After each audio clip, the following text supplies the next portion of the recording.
Thank you for visiting ChristopherMedia.net. Time to redo this basement? Yeah. A home gym, movie theater, model train utopia. Or yoga studio? I'm flexible-ish. Great. I'll just use the U.S. Bank mobile app so we can plan it out. Which way are you leaning? Setting a savings goal or applying for a home improvement loan? I say we look at both options, right here in the app. Budget for a really good home gym. We deserve it.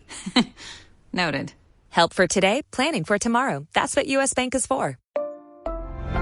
U.S. Bank. We'll get there together. Equal housing lender member FDIC. Meet local farmer Tom. He grows local tomatoes, then sends them on a local truck to his local-owned ShopRite, where locals buy them and eat them with their local friends. At ShopRite, we're all about local. Visit ShopRite.com today. Money is the number one cause of stress and the number two cause of divorce. Make your money go further and work harder with a certified financial planner from Facet Wealth. Financial planning used to focus on retirement, but Facet helps you with today. You get a dedicated financial planner that guides you through every financial decision. Inflation, interest rates, stock market changes, home prices. How do you figure it all out? Well, every advisor at Facet is a certified financial planner and fiduciary. That's just a fancy way to say they have the best training, and they're legally bound to do what's in your best interest. This isn't just about investments. It's about taking care of your money so you can start living a better life today. Facet has a simple flat fee, no hidden charges, and with nothing to sell, there are no commissions. Visit tryfacetwealth.com for 2 months free off your first year of financial planning. That's TRYFACET wealth.com. Facet Wealth is an SEC registered investment advisor. This is not an offer to buy or sell securities, nor is it investment, legal, or tax advice. Thank you for visiting ChristopherMedia.net.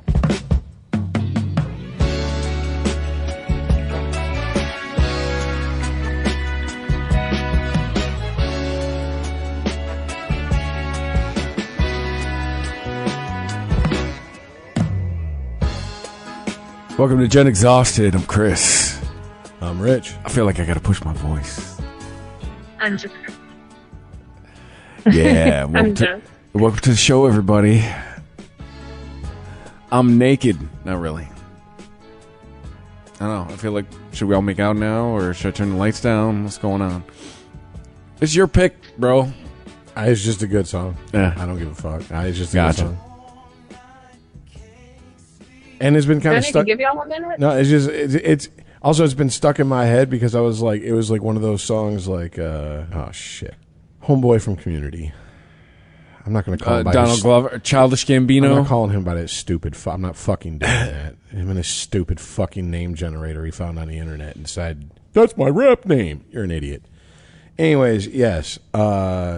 I was like, is this in a movie? Was this in a TV show? Is this an old R&B song I have missed? No, and then man. I find out it's not Love Train by the OJ's cover, but it is a cover of an older song featuring Bruno Mars and a bunch of young dudes who I don't know who the fuck they are. Anderson .Paak and Silk Sonic. Yeah, Silk Sonic, that's it. And I'm like, okay, well, and it's just been stuck in my head, so yeah. I said, fuck it. No, that's an album that came out last year. I was like, all right, I'm interested. Hey, it sounds like 50-year-old R&B, but I'm interested. Well, yeah, notice once again, like the best music being put out, like the industry and the most fringe fucking talented people, meaning they have hardly any talent to be in the industry, had a problem. Like they've always had a problem with Bruno Mars, like cultural appropriation. It's like, motherfucker, you understand. He's brown. Yeah, he ain't white. So you can just shut the fuck up because we all know what diversity means. It means not white. Yeah. Okay, he ain't white. So shut the fuck Yeah, up. everyone wants to talk, all this talk about the last few years about dog whistle. Let's be honest. The word diversity is dog whistle for not white. Oh, did I say that out loud? Fuck it. Everybody else been saying the fucking shit out loud. People don't, politicians, corporations, fucking ideologues. No one is bothering to fucking hide their intentions anymore. Everyone's just like, yeah, we don't give a fuck, and we're just all like, yeah, cool. Hey, you seen Stranger Things? Right? Yeah. And then we all drank the Kool-Aid, and the world got a lot better if we all did that. But anyways, yeah. Well, no, like you said, not even hiding it. I mean, we talk about it. I mean, it's the most recent thing we sent in the chat, but Dave Chappelle, once again, like the man's just a lightning rod. Well, he was a lightning rod 25 years ago, quite honestly, but just for different reasons. But now it's his own side is turned on him, and you know, because he's dared to ask a few questions about some inconsistencies he's noticed in some people's ideologies. You know, he's now an enemy of the left, and he had a show canceled in Minneapolis. What was it? The Varsity Theater, which I don't know. Apparently, they think they're super special and super important. I guess they were featured in Purple Rain or some shit. But my guess is 4 people on Twitter complained, and they moved the show from the Varsity Theater to some other theater in Minneapolis. And the whole reason I'm not bothering to mention the name is because Live Nation owns both venues. So take your fucking shallow virtue signaling and shove it up your ass sideways. Like, for real. Like, you really want to... Like, first... I got many things to say about this.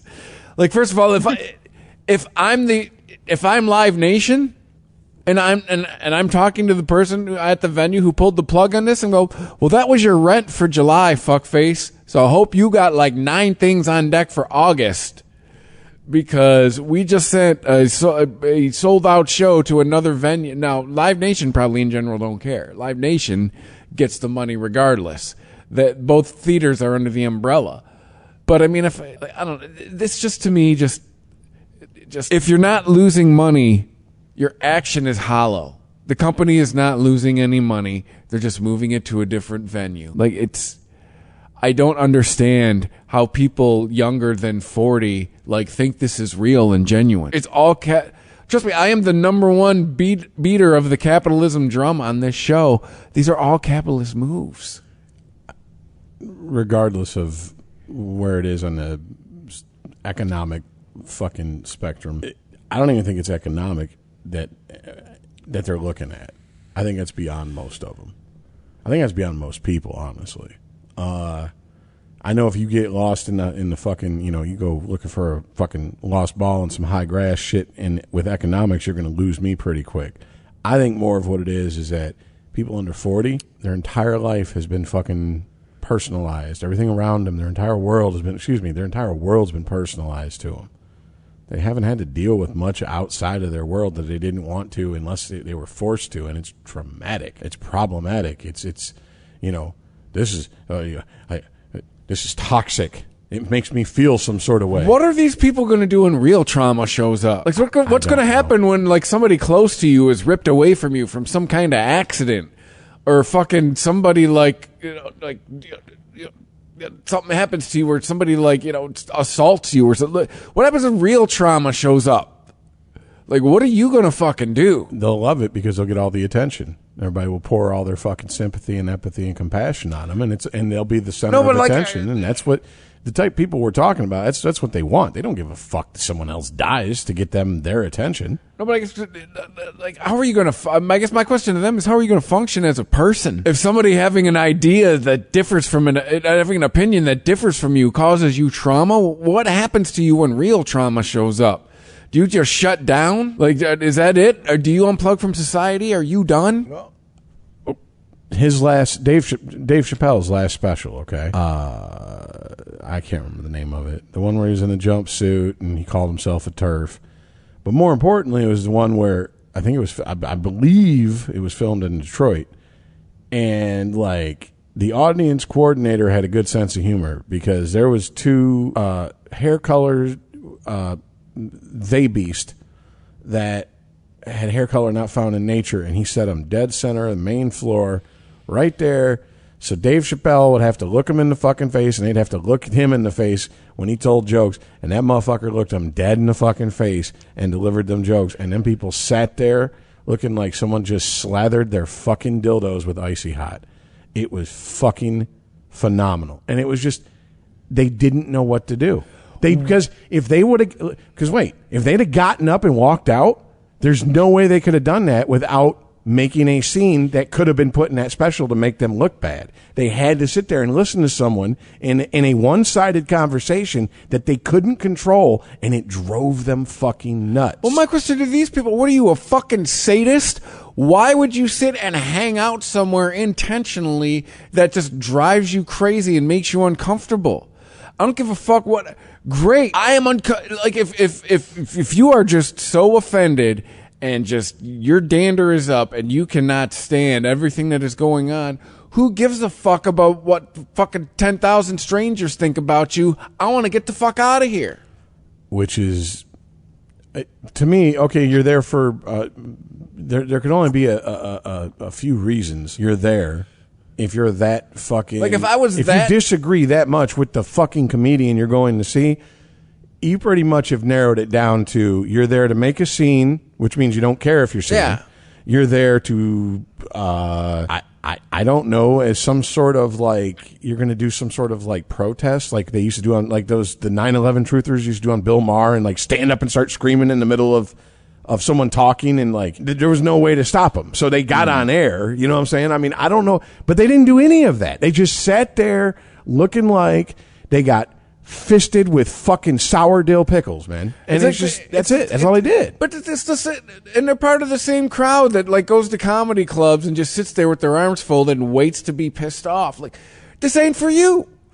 Like, I don't, and I mean, and I can tell you personally, I mean, I know it's all anecdotal, but minus work situations, I am batting 1,000 on being places where when I feel uncomfortable or threatened, I fucking leave.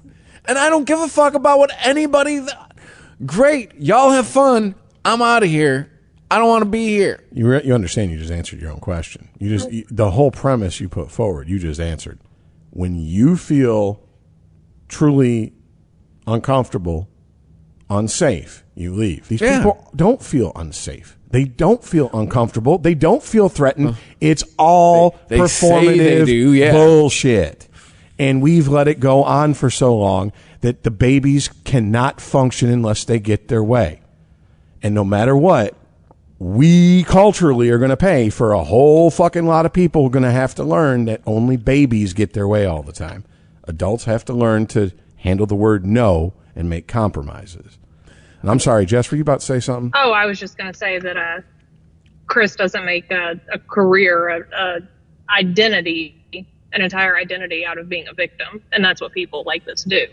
So they put themselves in positions where they can come out and be like, oh, he offended me. He said hate words and hate speech. Well, look at the language they used in the statement. The representative of the venue used in the statement talking about, we hear you and we understand that if we'd allowed Dave Chappelle to perform, that this would be like verbal violence to the trans and LGBT alphabet people community and all this bullshit. And I'm just like, okay. So if words are violence, then pretty much everybody needs to go to prison. Because I've seen everybody online. Everybody's going to prison. Hope we all like prison food and penis, because that's what's on the menu for the next fucking 20 years for every single person. 7 billion cocksucking motherfuckers on this planet. What, Jess gets to go to a mixed prison, but we don't? What the fuck is this? I'm going to identify as a woman. Right, yeah. For the first time in my motherfucking life, I'm going to know what it's like to be Brad Pitt, 'cause I'm going to be in there with fucking 5,000 lifers. Knowing my luck, I'll get some fucking dieseled like, come here, boy, my name's Alice. Oh, shit. She's got you by 50 pounds. Come here and suck your wife's dick. Yeah. Oh, fuck.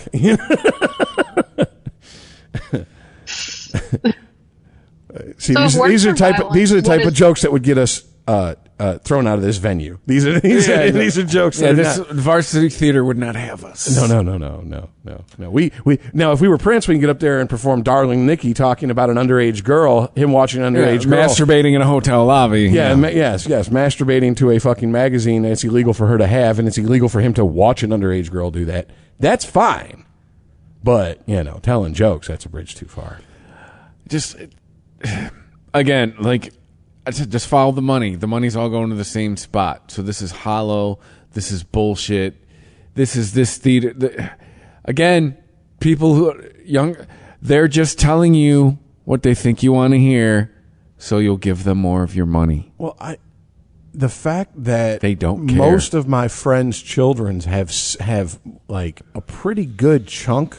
If I broke it down into a percentage, like most of them have about like a third as much say as both their parents in what what they want to do, what they want to eat, what they're going to do, what they're going to eat, and all that. And I'm like, when the fuck did we start fucking allowing children to have options? Like it was eat or bed. As you hungry and in bed, full and in bed, but you didn't eat what you wanted. We were asked, but it was like the illusion of a choice. Hey, what would you like for dinner? Cool. Well, here's what I'm making. Well, my point is that we've now done this so much that they think that them having. Okay, I'm sorry. Hold on a second. Get the timestamp. That's that is fucking ridiculous. There's Cat Mageddon going on in the other room. I can't hear it at all, so I don't know how much it would actually transfer over here. No, dude, just like I can hear that shit clear as a fucking bell in my goddamn head. It's like I don't know what the fuck they're doing, but god damn. Right. Anyways, okay, let's see if I can try to pick up that train of thought. What I was saying was, let's read this blowhardy. Oh yeah. Oh my. Yeah. I didn't realize you'd pulled that up. The Dave Chappelle show. Hold on. The Dave Chappelle show tonight at First Avenue has been canceled and is moving to the Varsity Theater, which is owned by the same company. They didn't write that. I want to point that out there while I continue reading this. To staff, artists, and our community, we hear you and we are sorry. For what? Trying to make money? We know that we must hold ourselves to the highest standards, and we know we let you down. How? We are not just a black box with people in it. You kind of are. And we understand that First Avenue is not just a room, but meaningful beyond our walls. Nope, you're a fucking theater where people give you money to come see people fucking perform shit. The First Avenue team and you have worked hard to make our venues the safest spaces in the country, and we will continue with that mission. Unless you're Dave Chappelle, it's not so safe if you're Dave Chappelle. We believe in diverse voices and the freedom of artistic expression. But in honoring that, we lost sight of the impact this would have. We know, unless you're Dave Chappelle, we know that there are some who will not agree with this decision. You are welcome to send feedback. If you're a ticket holder, look for an email with the information of your tickets transferring the show to the show at the Varsity Theater. So they believe in free expression unless you're Dave Chappelle. Am I supposed to feel sorry for anybody who's walking around going, I thought corporate America understood my non-binary other dragonkin self. Corporate America understands the fucking money in your wallet, and you people think they fucking care. They don't. We went through it fucking 20 years ago when we were young. They don't give a fuck. They're telling you what they want you want to hear, so you give them your money when you have it, when you get older. You know, there's just so much I think about this. Jess, I'm sorry, I'm about to rip on your generation pretty bad. I think about the younger generation, I'm just like y'all just don't deserve most of what you have. And I'm gonna break it down for you real simple. What the and I'm not talking about what you have as far as your phone, your house that your parents have, the school you go to. I'm not talking about that. I'm talking about why do I have to have any adversary in my life? Why can't I just wake up and roll out of bed and the fucking oceans part for me and everything works just how I fucking want it? World rolls out the red carpet for you because you rolled out of bed today. Congratulations. You and 7 fucking billion other people. We have brainwashed an entire generation that they are like the next big thing. I'm listening to NPR while at work today, and I'm listening to them talk about how the millennials are just beginning to realize that they're the first generation in the history of America who will not do as well as their parents. And wrong. We've been hearing that since since I can remember. Yeah. And I remember 1980, okay? So I remember pretty fucking far back. So, yeah. No, that's not true. That's not true. But it doesn't matter because this is what I'm saying. Like, once corporate America, once politicians looked at the size of Gen X and went, okay, statistically, like they love to point out, statistically, you don't matter.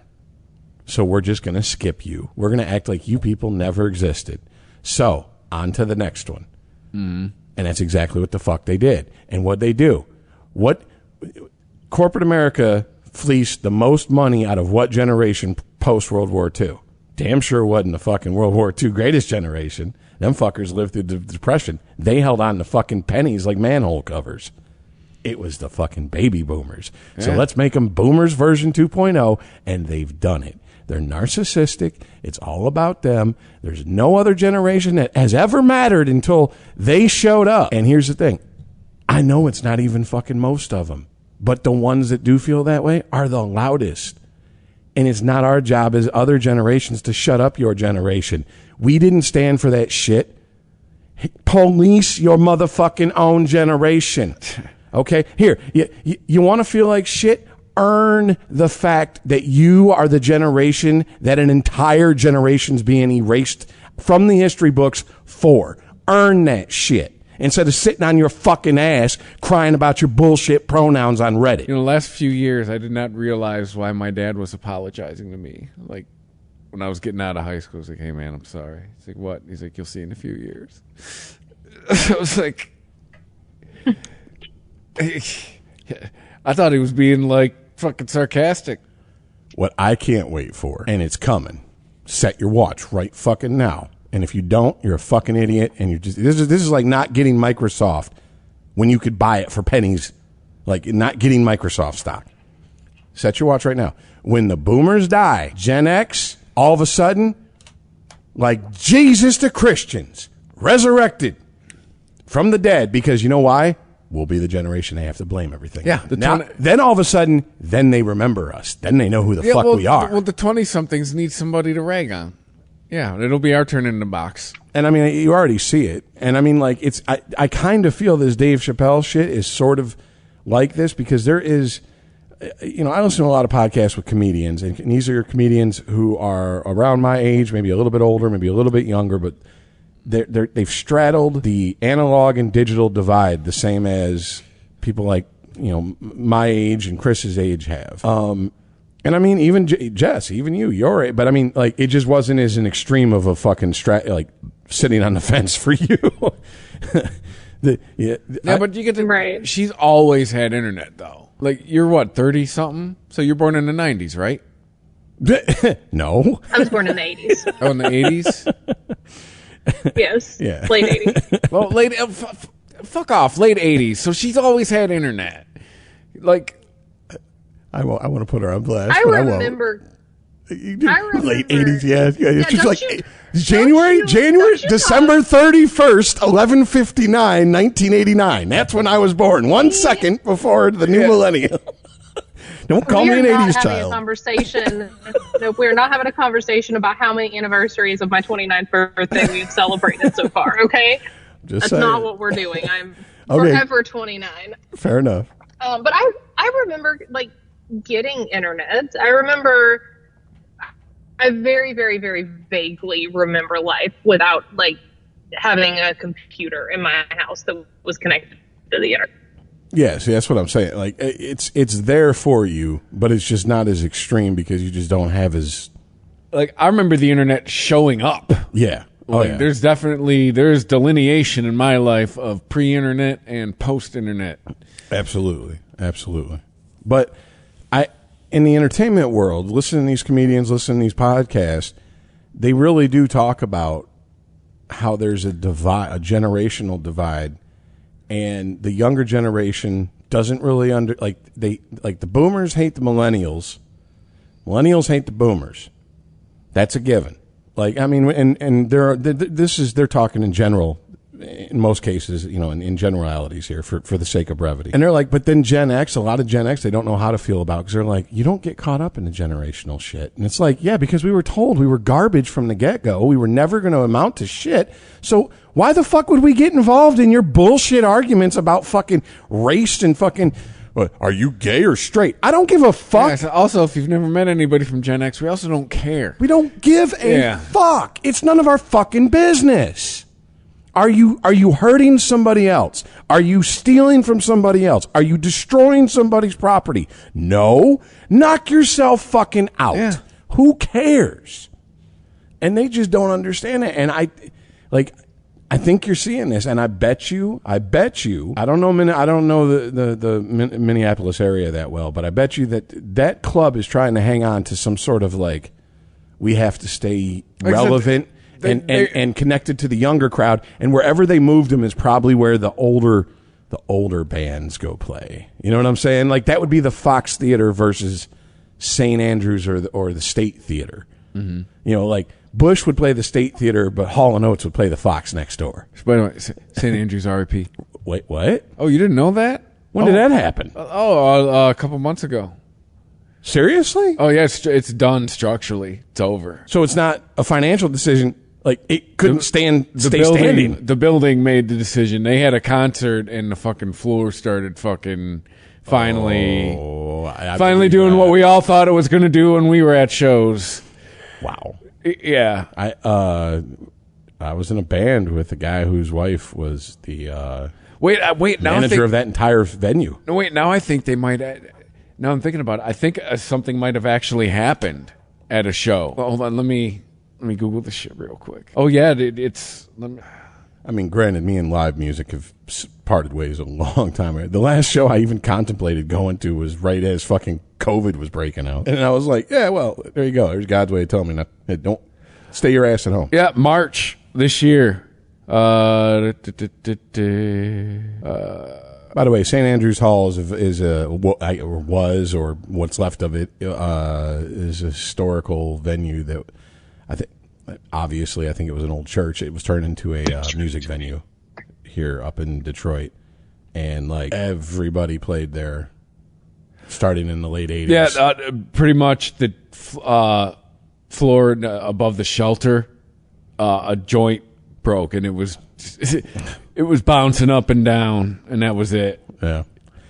And for those not from Detroit, but if you've seen the movie 8 Mile, the shelter is in the basement of St. Andrews. That's where the rap battle in 8 Mile happened. That was all filmed on location in that place. Oh.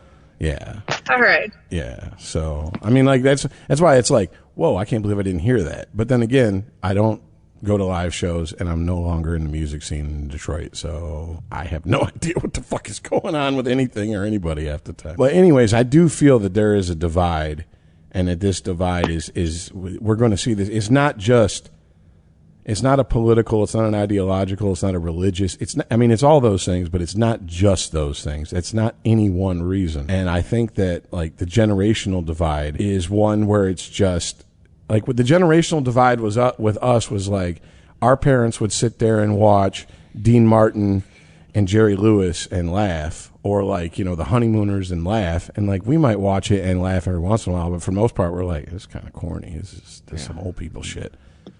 We'd be like watching, and then he kicked him in the ding ding. Well, yeah, well, I mean, but you know, and then like, you know, I see it now, like, you know, young, you know, Zoomers, like, oh, fucking, I tried to watch Friends. How is that even funny? And I'm just like, Jennifer Aniston's tits and ass. That's what made Zoom. me watch Friends. Not that fucking. I never. I'd say, hey, laughed. Zoomer, I'm with you on that one. I was of the generation of Friends going, this shit ain't funny. And well, fuck about funny. I didn't watch that. God no. I couldn't. I know their names. That's it. I know that what Central Perk, isn't that where they all hung out? Yeah. Yes. Wasn't Tom Selleck plowing Courtney Cox or something? Yes. Yes. Richard. Yeah, I couldn't fucking. Yeah. No, it was funny. Friends was one of those things that, like, Friends is like Stranger Things now. Even if you haven't seen the shit, you've heard motherfuckers talking about it in front of you enough to, like, you're like, oh, okay. You know what I'm saying? Or you've seen, you know, unless you travel in like a boy in the bubble type bubble, like even you turn on the radio, they're talking about it. That's how Friends was. So I mean, it's like, I don't know. All I know about Stranger Things is Winona Ryder's in it, and there's some chick in it named 11. That's it. That's all I got for you. That's one. And when is it set? The 80s. I'm surprised you knew that. Okay, you just kind of pissed all over my theory. I was about to say you don't even know when it's set, but you know all that. Because all the music that comes out, that's been coming out about it, and then too, I mean, I've seen like clips and stuff or pictures online, and everyone's dressed up when we were like little kids. Well, anyways, real quick, just to finish my point, because I do want to finish my point. There's a lot of reasons there seem to be this growing divide, and I mean, like, if it was just a generational, we don't think this is funny divide that every generations, all generations go through. To me, it wouldn't bother me this much. But this shit is just flat out. Dave Chappelle is universally funny. This is just flat out. No, I know what this is. I know exactly what this is. All right, like I said, I was in a band with a guy whose wife worked and ran St. Andrews Hall. Live Nation hires people you would think would be around a bunch of musicians. So weird fucking artsy-fartsy people with all types of crazy bullshit and nonsense and mental disorders as masquerading as personalities. And the bullshit that went on behind the scenes and the drama, and that was 6 years ago, the last time I really had my ear to the ground and was hearing about it, and that was just as all this like woke shit and fucking cancel this and we're going to refuse to do this because we don't like this artist and what they said was just starting up. But there was a trans employee that wouldn't work because one artist that was playing gave in an interview that they didn't support like youth transitioning. And this is before they just flat out said trans children like they do now. And like all this shit. So I imagine it's only gotten worse as far as the corporate culture. And corporate America's, they're like, we don't give a fuck. Okay. Can we move the show and still get all our money? Yes. Then move the fucking show. We don't care. That's not our fucking problem. And I mean, if the people don't show up because they're like, well, I can't get to the other venue. Well, sucks. Better read that fine print on that ticket. Yeah, ain't no refund. You already bought the ticket. Sucks to be you. So they don't give a fuck. So there's a lot at play here, and there's a lot that's going to get lost in the shuffle because it's going to be presented as this is a venue going all woke and blah, blah, blah, blah, blah, blah, blah. And it's like, yeah, it is. And it is virtue signaling. I mean, if I'm the person in charge of the First Avenue Theater, though, I'm going, all right. Thinking of Chris Rock right now. So what you going to do? That was rent for July. It ain't going to be the fucking lesbian Afro fucking jazz quartet that you're going to have coming in next weekend that's going to make our fucking nut. I gotta say, you're thinking too small, dude. This is Live Nation. None of their venues are ever going to fucking struggle to pay rent unless they choose to make that venue struggle to pay rent. Live Nation can afford rent. So what I'm saying is like, this is them fucking this smacks of this is probably a little hipster place that caters more towards the younger, quote unquote, progressive crowd. Okay, we'll let them fucking switch off this venue because ultimately it's not going to cost us money. But if that wasn't that type of shit and it was like one bartender that's going on Facebook starting a fucking like GoFundMe page or whatever the fuck or change.org shit, that motherfucker had probably been fired before and we'd have never heard about it. Yeah. That'd have been the end of it. So that's what I'm getting at. And but when you're here's there I go being a pragmatist again. Well, this is just so annoying because it's like I said, like you have so many people who've grown up with this attitude of I've been oppressed because someone said they disagree with me. I'm a victim of oppression, and it's like that's not oppression. Yeah, that's just not. And when you hear something, when you're raised to where you truly believe because you've been lied to that anyone disagreeing with you is on par with physical violence towards your body. How do you rationalize with a person like that? Dude, where do you go with people like that? Minus Canada or a couple of European nations, I would love to see these people go live somewhere else and talk to me about oppression. Go try to live the existence you have now somewhere else. I said, you can't go to Canada and there's like maybe a handful of like some of the Eastern European country or the Western European countries. And good luck. Let me know how it goes for you. Again, it's the example I always use. Just go try to be a woman in the Middle East. Just a regular woman. Yeah, you don't have to be gay. You don't have to be trans. You don't have to be. Just go try to have pansexual. a vagina and tits in the Middle East. Go to the Middle East and go, I'm a woman and I have an opinion. Oh, shit, I got a head wound. Fucking threw a rock at me. Like, yeah, that's what you'll get for your fucking trouble. Like, that's oppression. Somebody disagreeing with you is not fucking oppression. Well, and, I mean, the article pointed out, because it is a Reason.com article, so of course it's going to point this out. They're like, this is going to have the complete, total opposite effect of what they want it to have. This will trigger the Streisand effect. You will turn off people who would have or could have or whatever, would have been allies, would have sided with you, because now it's like, wait a minute. If that's what the LGBT community stands for, which is silencing people that they don't agree with, I don't agree with that, so fuck them. Mm-hmm. So you just created yourself more problems. It's a self-fulfilling prophecy. And I got to believe that somewhere along the food chain of this bullshit, somebody wants to keep that fucking cycle going because there's a profit margin in it somewhere. There's a grift built into the system. None of this shit. Listen to me. Ideologues make capitalists rich. That's how this works. You are being used. You are a useful idiot. As soon as they get what they want, they line you up against the wall and they shoot you. It does not matter. It's never changed. It's not going to change. You are not special. Stop worshiping these fucking people just because they go, hey, we have a fucking rainbow flag as our symbol 1 month out of the year. That does not make you their fucking friend. They are not your buddy. Don't let them hold 10. Okay. They want your money. And that's it. That's all they want. And if you understand that and act accordingly, then I feel that, your chances of getting fucked over by corporate America are never zero. But, I mean, you significantly lower them. Yeah. Understand what you're walking into. And, I mean, and that's where people get me twisted when I talk about some of this shit.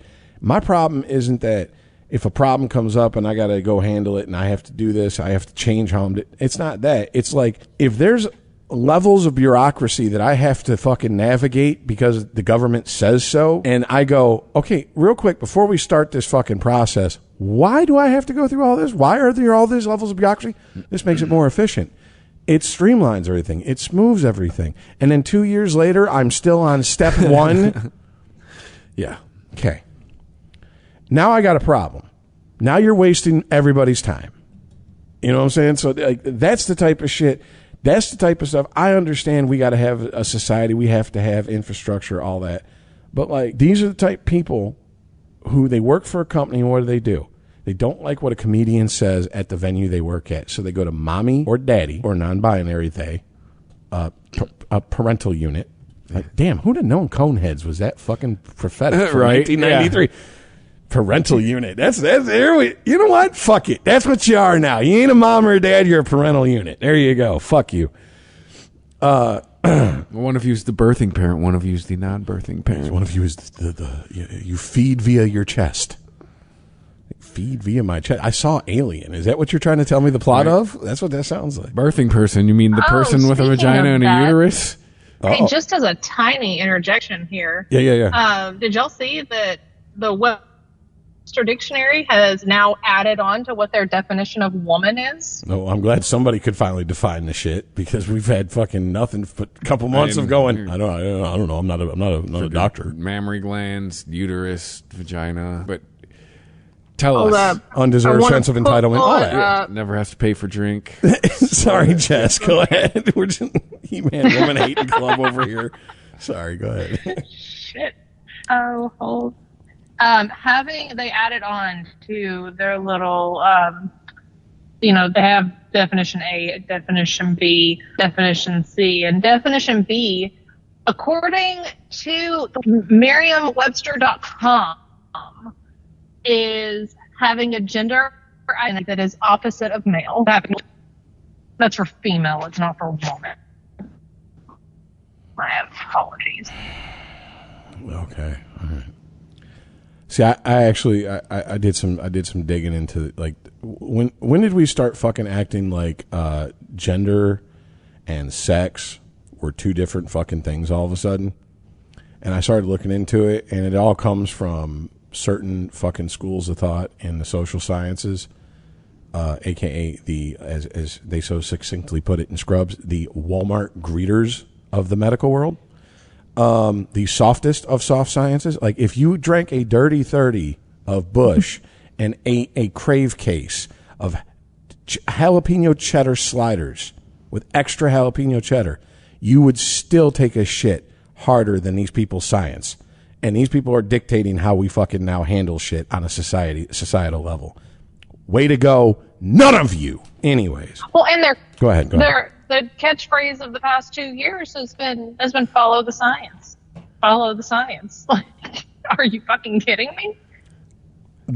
We noticed they've stopped saying that because when you do follow the science now, it contradicts the narrative. Mm-hmm.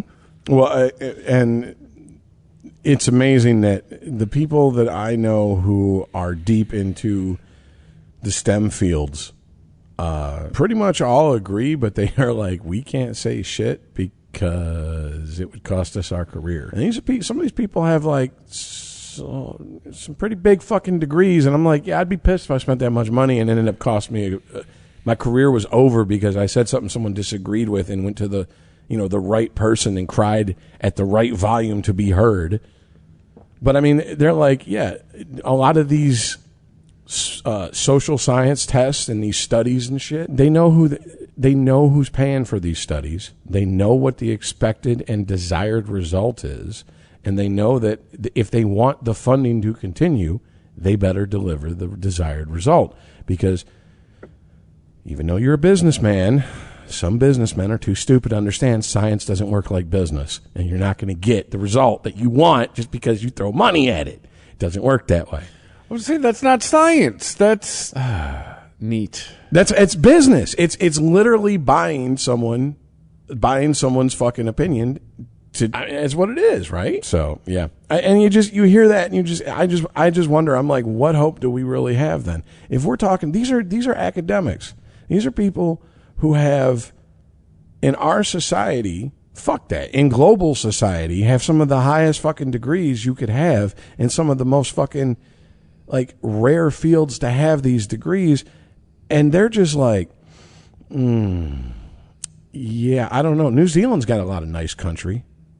Like, you can buy land cheap there if you got money. And I'm just like, if this is the intellectuals' take on this shit, and they're like, there's no hope because politics and fucking all the bullshit that comes with it, like your facts better not hurt my feelings, has infiltrated science and the scientific process.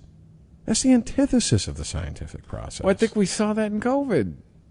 I think we saw that the first year of the pandemic. Thank you for visiting ChristopherMedia.net. There you are in the great wide open when you hear it. Dinner time. When you're hungry, you're not going to let 5,000 feet of mountain get in your way. And if they try, that's what Kia's lineup of exceptionally capable SUVs with available all-wheel drive is for. The Telluride, Sorento, Sportage, and Seltos are how you know we take this pretty seriously. The SUVs and the dinner. Hurry into your local Kia dealer today. Kia, movement that inspires. Visit kia.com for details. Always drive safely. You're making it happen. You're coming in hot. Hotter than hot. Hotter than the surface of the sun? Even hotter than the metal part of your seatbelt. Put it on ice.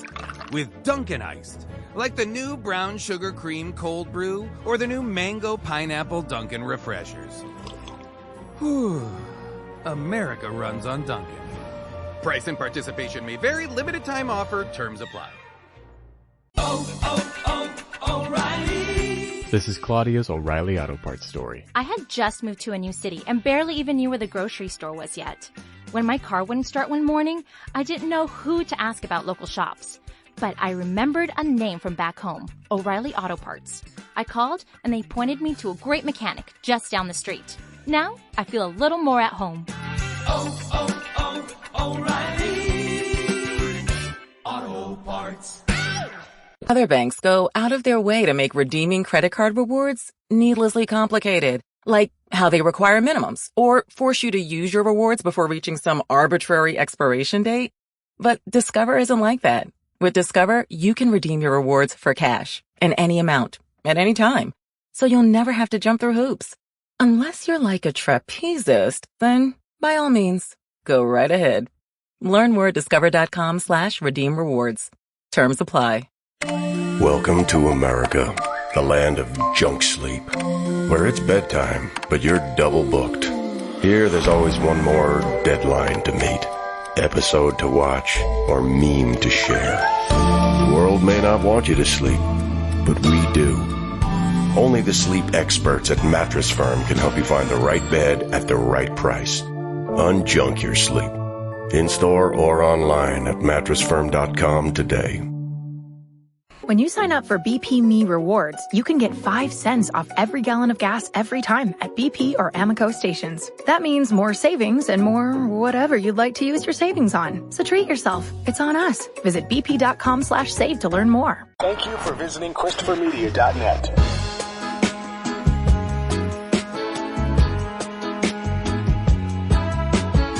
I mean, is everyone who's on this show pretty much like, are we all on the same page that like, they didn't know what the fuck they were talking about during COVID. They were just making that shit up as they went along, hoping it fucking was right. Yeah. Yeah. I mean, because I just want to make sure we're on the same page. I mean, to varying degrees, whatever, blah, blah, blah. But I mean, like, well, you want more proof of that? L.A. County's talking about, we might have to mask indoors again. Really? After the CDC has come out and said, unless it's an N95 or a K95, masks are useless. Yet L.A. County is going to, apparently they know more than everybody else, and they might go back to masking indoors again. I don't know. I'm sorry, go ahead. Kids in San Diego, when they return to school, they'll be required to wear masks again. Elementary school kids. DPD has never lifted masks. Detroit Public Schools have had masks on ever since COVID started, and they went back to school. They still right now. So a bunch of teachers know more than a bunch of fucking doctors. Sure, because it makes them feel safer. I feel more safe if I have something covering my mouth, or if you have something covering your mouth. And even though it doesn't do anything, it makes me feel good. So you have to do it. See, this is why I rejected and fought so hard, and I just refuse to let anyone in my life who. The minute something happens, they're like, I feel like we're done here. Yeah. There's the door. That's as polite as it's going to get. You need to leave. Because I'm just not going to deal with that shit. And the problem is that the people who are fucking now in charge calling the shots are those fucking people. Yeah, like those. Yeah, they're starting to get into leadership positions. You know, the old millennials they've crossed 40. Yeah, they should. The millennial version of hippies should be turning yuppies anytime soon. Just like the baby boomers did. The first wave of hippies were fucking yuppies by the time we got off the gold standard in the 70s. So, they're about on. Yeah, first through the 1980 born, 1980s. Mm-hmm. Like, you're born in 1980, 81. Yeah, welcome to the suck. Yeah. You're either poor and fucking destitute, or you sold out and fucking, you did what you did what you told everybody you never do. Yep. Get used to it. That's what everybody does. Everybody's got to suck Satan's cock just a little bit. Well, anyways, okay, so here's my thing about the Dave Chappelle. We'll wrap that up. Dave Chappelle, all this happens. Does any blowback, is any negative stick on him on this? Or is he bulletproof unless he really fucks up at this point? I'm sure Dave Chappelle's probably going to come out and be like, I still got paid, so fuck him. Oh, no. Well, they said that in an article. They're like, this is where they really fucked up. You just gave Dave Chappelle a half hour for his new special. Yeah. By doing this. They just flat out said, you just guaranteed you're going to be roasted now. Mm-hmm. There's no, it's just, this must be what it feels like when you're walking the Green Mile towards the electric chair. Like, there's no getting out of this. You wanted it. You got it, motherfucker. Here it is. I ultimately don't think anything comes of this.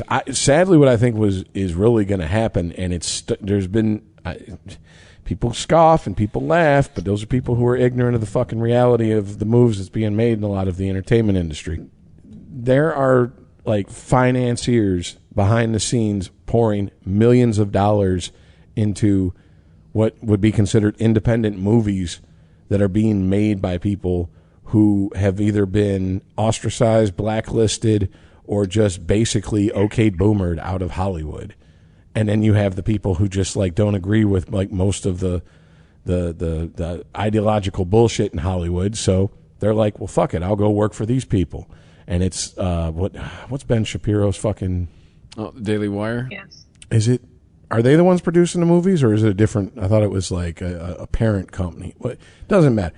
Point is that these movies are coming out, and at first everyone was like, "Oh, so what?" They're like the God Ain't Dead movies. A bunch of religious, Christ lovers get together and make a movie, and like 2 people fucking watch it, and they think it's a success. No, these are Hollywood scripts that have been sitting in Hollywood, and I think one of them, like the horror movie they produced, even though it didn't get that great of reviews, it was more down to, it seems like it was mishandling of direction and shit. Whatever. I haven't seen it. I can't really speak on it. I'm just going by what, it's all hearsay. But that wasn't a politically, like, it didn't have a political bent. It didn't have a political ideology being shoved down your throat. It was just a standard horror movie that the script had bounced around Hollywood.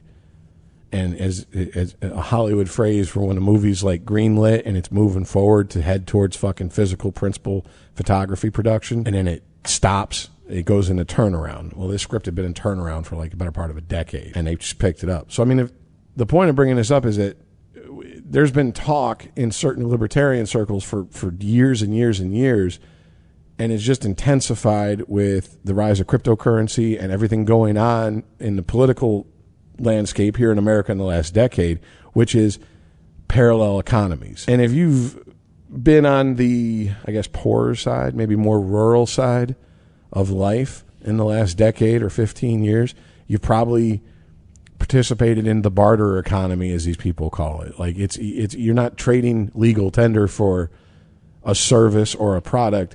You're exchanging services or, product for a service, vice versa, whatever the fuck. And like, I guess that's a good idea in theory, because competition usually breeds better product, especially artistically. I mean, you wouldn't have had Pet Sounds without the Beatles pushing Brian Wilson pushing the Beatles, and it just kind of was back and forth. And those guys, they never even sat in the same room at that point together, and they were fucking pushing each other. But what's scary is that there's so many people that are amped about this that want to like turn us into a like half red country, half blue country. And I'm like, why do we have to pick a side? Because these people, dude. Because these fucking people. These people who can't let a fucking comedian get up there and tell jokes. They have to impose their will on others. They have to control other people. Well, that doesn't sound very progressive to me. It's not, dude. None of this is progressive. And we've known this for fucking as long as we've done these fucking shows. I mean, think like me or die. Yeah, that sounds great. That's super progressive. We celebrate diversity. Well, I don't agree with how you feel and think on this. Well, you shut up. I thought you celebrated diversity, not diversity of thought. The First Avenue Theater wants to be one of the safest places in the country, unless you're Dave Chappelle. By the way, let's just get this out the way. I've heard that Minneapolis has a like pretty decent gay scene. I'm kind of wondering if this is like a bar that's kind of like fringe attached to the gay scene. Oh, I mean, you've heard, quote unquote? Well, no, because first of all, I don't know when Bear Night is in Minneapolis, so I don't go. But, but I've had friends that have like been out there who are gay, and like, dude, there's one thing you're gonna learn when you get like close with a gay guy to the point where it's like it's just like talking to one of your boys who's straight, and he's like, yeah, so I was fucking this dude in the ass the other night, bro, and my stroke was all off. And it's like, really, bro? Oh, that sucks. I hate that shit. We know I'm not talking about fucking a guy in the ass. But your stroke could be off, and you could be talking about, either way. But no, I do kind of wonder if this club is like attached to that. But anyways. All right. Do we want to move to political stuff, or do we want to go a little bit more lighthearted? Let's go lighthearted. Oh, I mean, lighthearted, it's all relative, but would be the another story you brought to our attention. The Sesame Street. The bastion of racism that is Sesame Street. Well, there's theme park called Sesame Place. Where's it in? Philadelphia, I think. It's in Philly, which, I mean, like, people are rude in Philly and you chalk it, you automatically assume it's racism. I automatically assume they're from Philly. I mean, here's your first hint. You're in Philly. Well, just allegedly one of the characters denied two little black girls a high five and then went and high-fived a white girl. And this story just makes me think racism is the new Rorschach test. Like, you could at this point in this country, you can just look at anything and find the racism. It's all just how you look at it. Like, this woman's talking about she's getting therapy for her 2 6-year-old daughters. She's trying to keep her 2 6-year-old daughters off of social media, by the way, so they don't have to relive the incident, which shouldn't be too hard to keep 6-year-olds off of social media. That's another conversation for another day. But, like, Ben Crump's involved, and I've made it very clear on this program how, I think if Ben Crump's involved... Ben Crump is millennials' answer to fucking Al Sharpton. Dude, he's a race hustler. Just, to me, this story is ridiculous. Like, this has been on Good Morning America for, like, the last 3 mornings. All right, so I saw 3 videos, okay? One was obviously doctored, deep faked, or whatever you want to fucking call it, manipulated. So they put a white hood on the Sesame Street character. There was some gamer words as certain websites have started calling them, coming out of the mascot. And I'm like, gotcha. I'm pretty sure that mascot didn't say that. Yeah. So then the other one I saw was a very short edited video of a mascot, and he's walking, and you see 2 little black girls who would be about the ages you said look to be, and you see, like, the mascot, like, he's looking over to he or she, whoever the fuck is in the fucking thing, is looking over, and it's like a parade, and they're walking past, and the mascot points and does, like, no, and then, like, wait, like with the one finger, like, no. And I'm like, okay, what the fuck was that about? From what I've heard, and then he walked past the girls, and there's a no picture policy, and I think the mom was trying to take a picture. Well, there's not only the no came from. Well, there's not only that, but I didn't even think about this until I started fucking. I really started thinking about it. Having lived in spent time as a kid in Florida. People grew up. I knew people who went to go work at Disney, and you cannot hold any of the guest children. You're not at all. Like, you are not to hold them for a picture, not to pick them up off the ground, any of that shit. Like, if they want a hug, you get down to their level and you give them a hug. Oh, and by the way, if you're in a full fucking costume, you break character, your ass is fired on the fucking spot. You will literally be escorted off the fucking property in less than 5 minutes. I'm not joking. That is from a family member who worked there in the 80s. Damn. That shit ain't changed. Happiest place on earth, at what cost? But anyways, now I'm not saying that Sesame Street has the same policies, but the longer video that I watched, I understood what the whole shaking the finger of the mascot was. This video, you see them in the parade or whatever, the mascot, and he's walking up near the crowd, and there's, like, kids, I'm assuming, judging by the height of where these hands are coming out compared to the mascot, are reaching out to grab the mascot. That's a no-no. You're not supposed to let, because they pull the costume off, you broke the illusion. That's your ass. Mm-hmm. So, like, he steps away, and then there's a lady with a baby, and I don't know if she's, like, trying to, like, get him to hold the baby or get in the picture with the baby with him to get the picture, but he's like, he does that to her. That's where the video, when he does the Dikembe Ditumbo or Mutombo or whatever, fucking no, finger wag. And then he walks past the black girls, and the finger wag turns into a fucking hand wave that honestly could go either way. It could be he's waving them off, or he's just transitioning from wagging his finger like, I can't do that, to, oh, hi, yeah, I'm back to fucking fuzzy, whatever, Muppet, whatever the fuck they are in Sesame Street. I don't know. So my question is, Which one am I supposed to react to? The fake one we can throw out. The edited one is the one I guarantee most people are going to fucking see, and that's the one that the news is going to run with. The unedited one is maybe 40 seconds longer. I don't know why you can't show that, but I highly doubt it will be shown. But what about the scenario of we've busted open this wide racism ring at Sesame Place in Philadelphia, and we're onto this person who took this menial, sub-minimum wage job to then take down the black race by denying little children high fives. Well, I mean, if you're reading the news, that's kind of it seems to be the thing that they're chasing down. That this is really what's going on. Not far from how NPR covered it. I'm being dead serious. I'll show these. Yeah, I'm going to take an $11 an hour job and deny little kids high five, and that's going to take down the black community. The war drum that was getting beat on NPR was that apparently this amusement park has had a long history of racial tension, and I'm like, once again, Philly.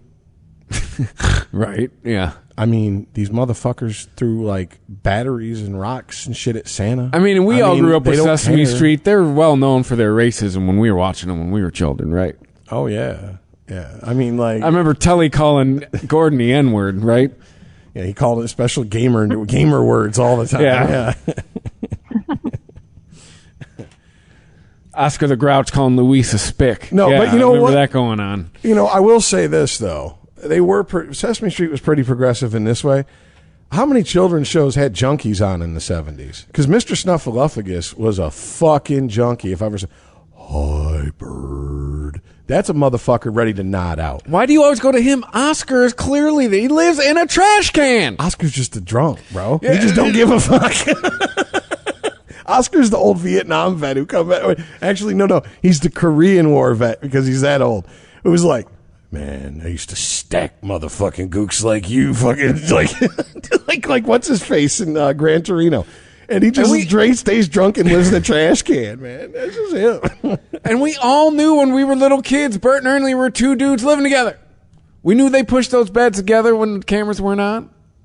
Yeah. No, see, I don't buy that. No gay man would have a unibrow. I don't know, man. The Middle East, that's kind of like, isn't that like a power move? Because Mila, what's her face, the porn star chick, she got one. Not Mila Jovovich.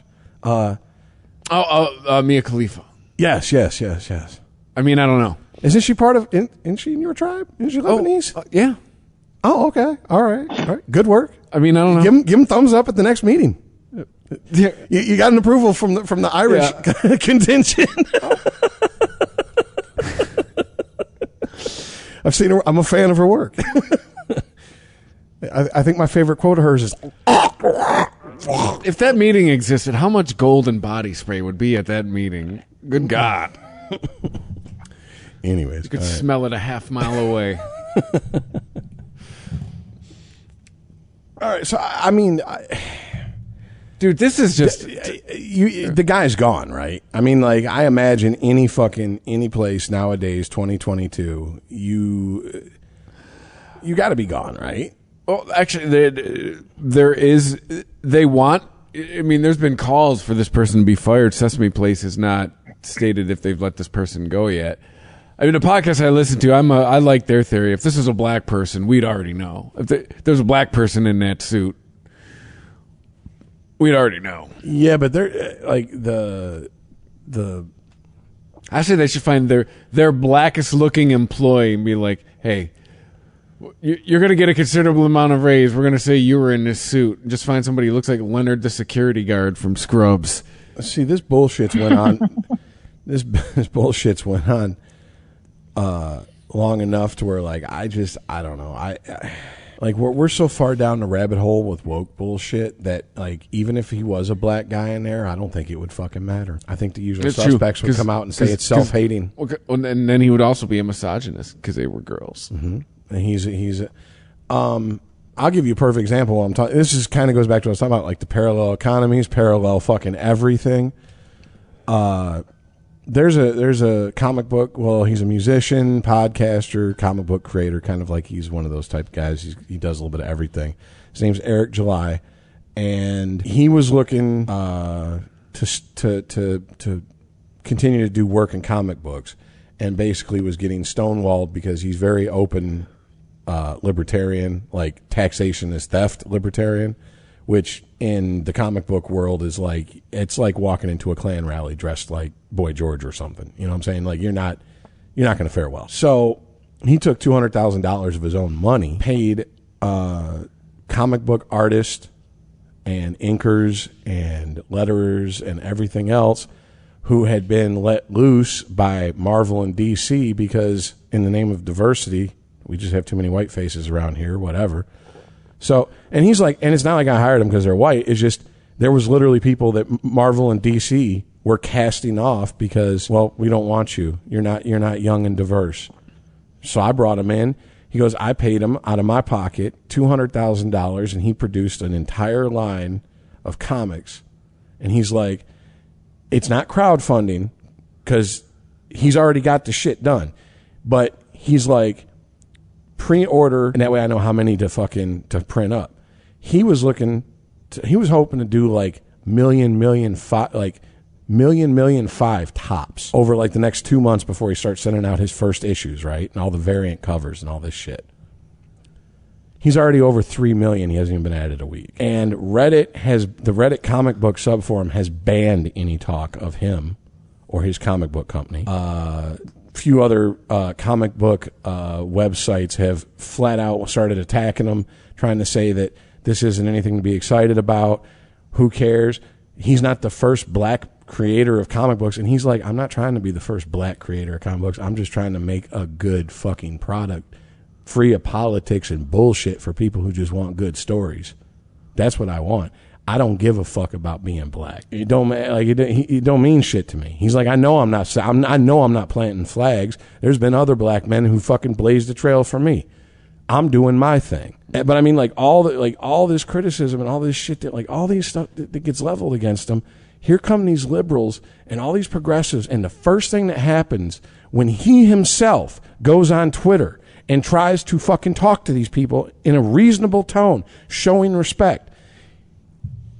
He's a special type of N-word. He's a fucking Uncle Tom. He's a fucking night fighter. He's all these fucking racial slurs. And I'm like, aren't these the people that are like, words are violence and you know, you can't say this. They're using words that if you or I were to use on social media. Oh, that's it. Curtains. Across the board. And if you've read your terms of service that you've agreed to, whether you know it or not, there's certain social media sites that share information. So if you get banned on one, 3 or 4 others will ban you because you got banned on a different platform than theirs, and they share information. You will literally be depersoned. These people with impunity are sitting here racially attacking this man for nothing more than his race, and then turn around and going, we're the victims here. He's attacking us. Because he goes, if you want to fucking attack me, you want to come after me and attack me and my company, I'll monetize my haters. I'll make money off you motherfuckers. So now they're like, he's attacking us. He's using us. This is corporate rape. Like all these fucking word salad buzzwords and shit. Corporate rape. Yes. It's just like, you know, mental rape is when you think of a woman while you masturbate, but you don't have her permission. Oh, well. That's as bad as like actually raping her. Don't you know? Well, yeah, I know. Like, all right, every man's got a hellacious body count. See you in jail. Hey, like literally, 49% of the population of the world goes to jail.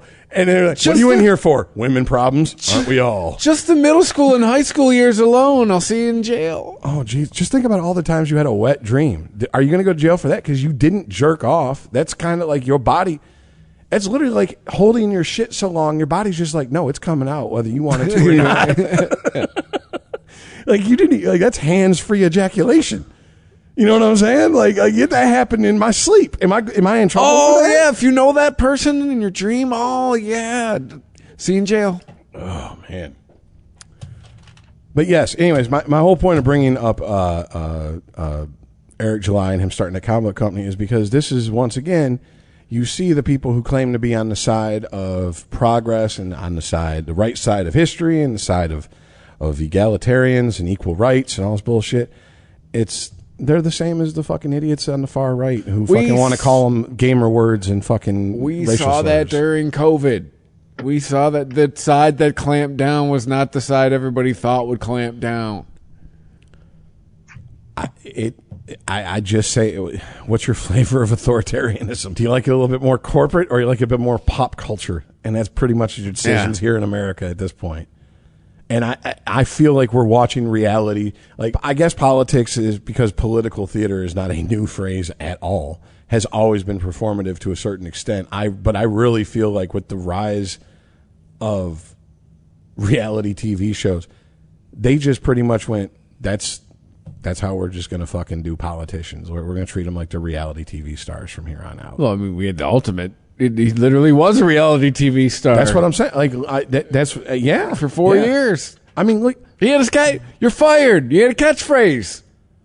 Look at all the politicians who've came to prominence in the last like decade, 15 years, who've really like made an impression on the public psyche or zeitgeist. Most of them are people who came out of left fucking field. They weren't the ones that were being groomed. Original use of the word, not the apparently yes. Yeah, groomer will get you banned on Facebook now too. It's a slur. It's like calling someone a Frank Adam George or something along those lines. So yes. What? Yes.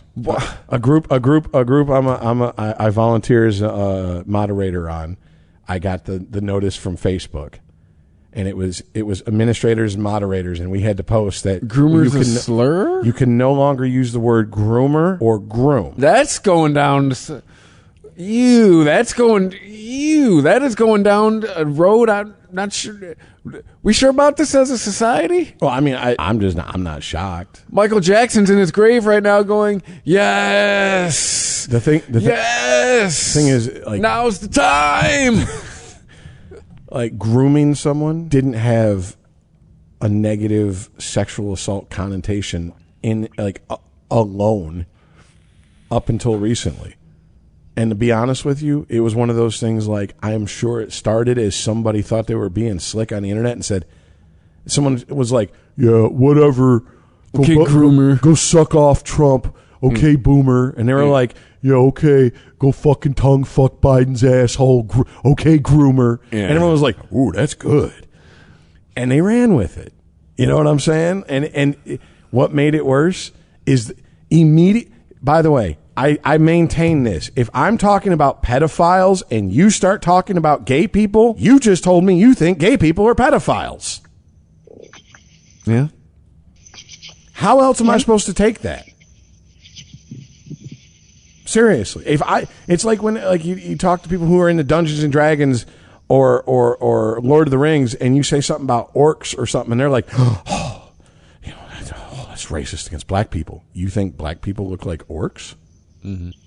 Bro, you're kind of racist. Yeah, I did my brain did just notice this. This is another. I mean, tinfoil hat time. The groomer insult that ain't from the left. That was a right wing. That's an insult that was coming from the right. Mm-hmm. I mean, it's at this point, their ass has been shown. I mean, you are not in favor of free speech. You are in favor of speech that agrees with you. Social media, exactly.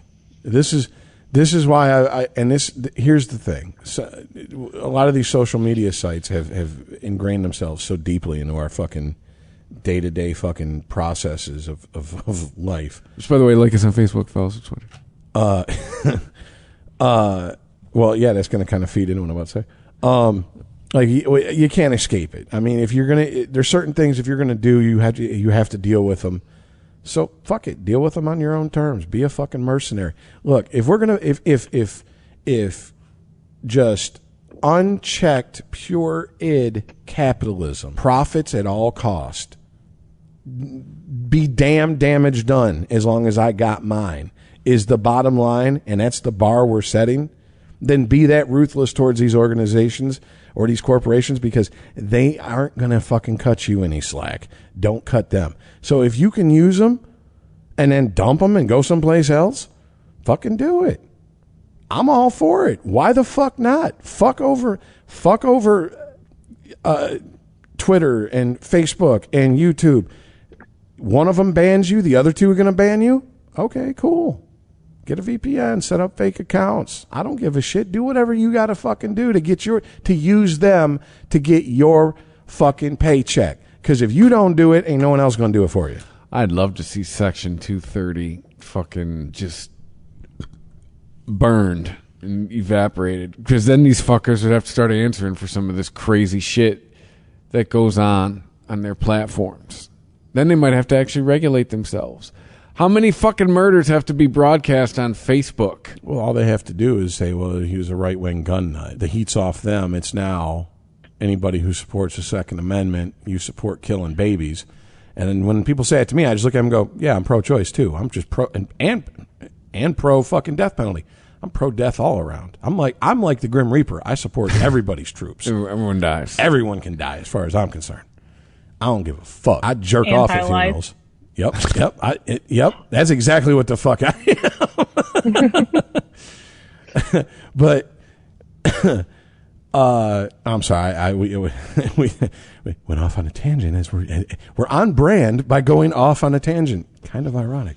What I was going to say is the rise of the politicians and people who've actually made a real impact politically, outside of the old guard who's just taking turns at the helm until they retire. Obama, he come out of fucking nowhere. He gave that fucking speech at the 2004 Democratic National Convention, and they were like, "That's our next president." And I'm like, "Who the fuck is this motherfucker?" Like, yeah, he can talk, he can give a speech, but I don't know this motherfucker. Some congressman from Chicago, yeah. You know who else can give me a speech? I went to a bar once, and the motherfucking bartender had me thinking that if I kept buying drinks, that she'd fuck me.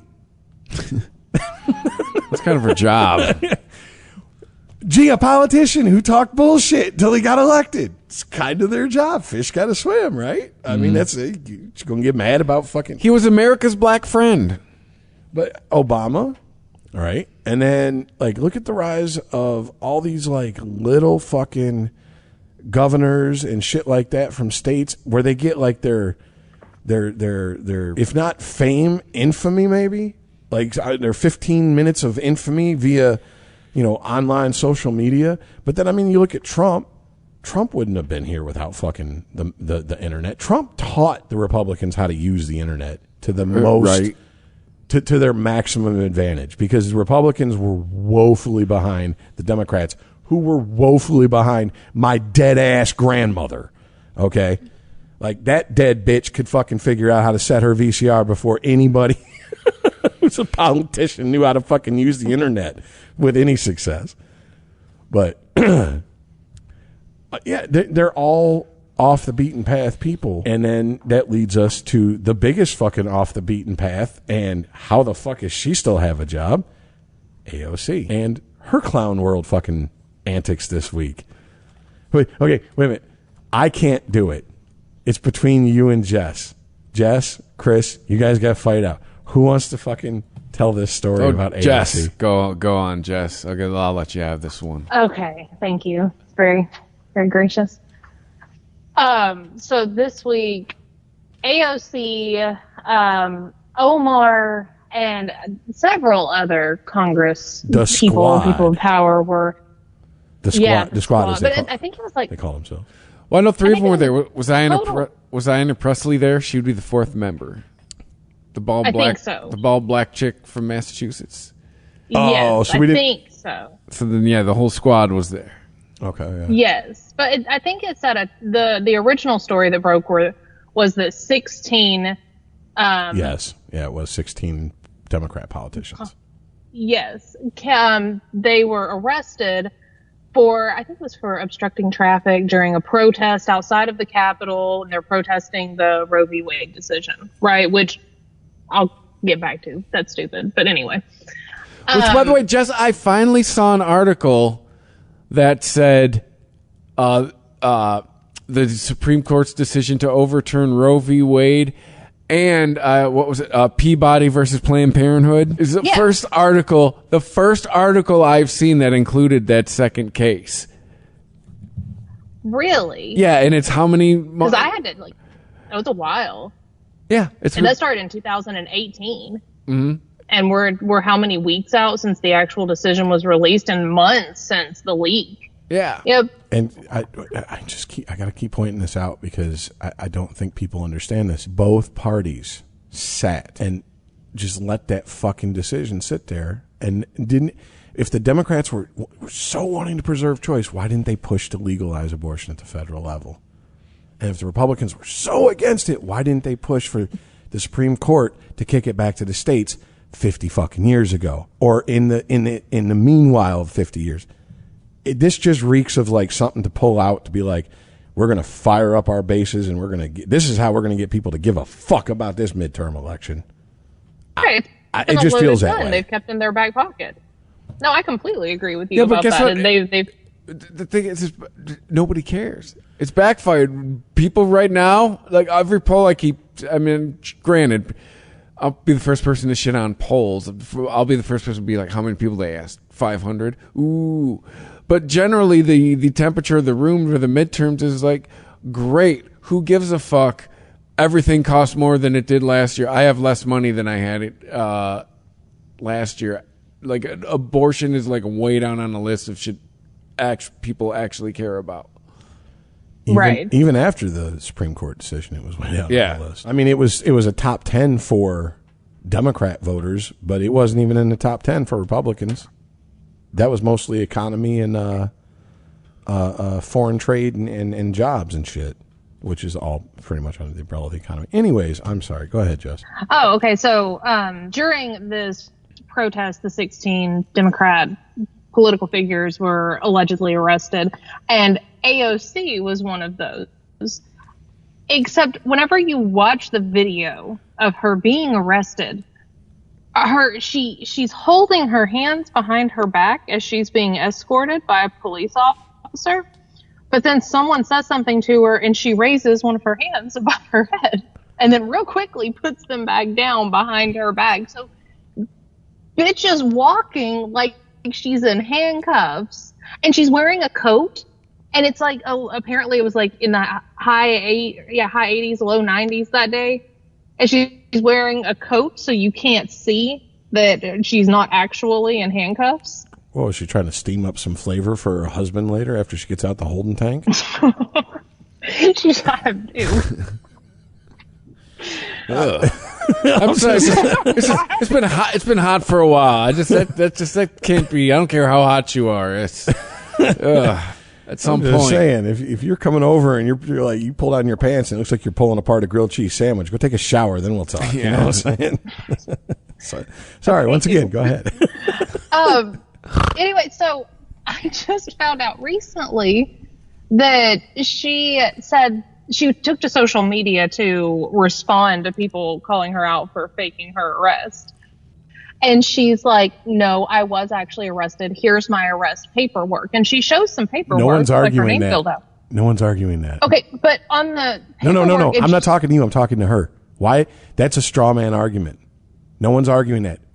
You fucking faked like you were handcuffed. That's what we're talking about, bitch. But she did come out and says, best practices when you're being detained are to keep your hands behind your back. Oh, why don't you tell that to... Just don't stop resisting, huh? Stop resisting, huh? Boy, amazing how that works. Yeah. Right. Yeah, but then she shows her paperwork and it says that she owes a $50 fine. So who gets arrested for a $50 fine that you're... Does that make any sense to you guys? Congress people. That sounds like she probably could have paid a $200 fine and they dropped it down to a $50 fine. Get the fuck out of here. It's like written in crayon, I are arrested. By the way, real quick, forgive me if you said this. It slipped my mind if you did, or it just went in one ear and out the other. Was this in D.C. proper? Mm-hmm. Yes. Okay. That's a little different then, because I believe that's D.C. Like District of Columbia have their own police, not the Capitol Police. That's a federal fucking law enforcement agency. But they have their own police force, which means they're not like the rest of the surrounding D.C. area, which means they're not getting charged with everybody else. I mean, if I was a Democrat, I'd be thinking like, hey, what are you doing standing in fucking traffic? Go inside and write some laws. Once again, why don't you do something instead of bitching about no one's doing anything when you're the people supposed to be doing something? Like when I sent this story, I was like, I see a list of 17 people who could have done something and didn't. 17 people. Who knew about this opinion, who knew this was coming down the pipe, who could have drafted legislation to protect it, but go stand in fucking traffic and pretend to be handcuffed. Fucking idiots. Well, and what is it that what do they think they're going to accomplish by protesting this decision? Do they think that the Supreme Court's going to be like, oh, we pissed some people off, maybe we should reconsider our interpretation of the law? Yeah. Maybe we should do that. It's like such a waste of fucking time. And also, if you block traffic, good luck getting people on your side. Is this a case of just people can't handle reality? They refuse to hear the truth.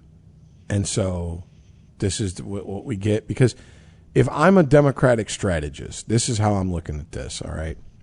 This ain't changing anytime soon. So what you got to do is damage control. If you're a Democratic strategist, you're going to every state who is pro-choice friendly, and you're saying you're going to be a sanctuary state for people to come for abortions. You're going to fucking turn it into an industry. You're going to make money. Blah, blah, blah, this and this. You already have corporations, major corporations in America saying that they will pay for their employees trips to states that will allow them to have abortions, and it'll be part of their fucking, their benefits package. That is what these people as leaders need to do right now. If you truly care about a woman's right to choose, you need to protect it and set it up where it's fucking most likely going to be, there's going to be very little to no resistance. Then work on the rest of this shit. This is just temper tantrums because we didn't get our fucking way, and ultimately, it's not going to change anything. And you're right, Chris. It's going to piss people off.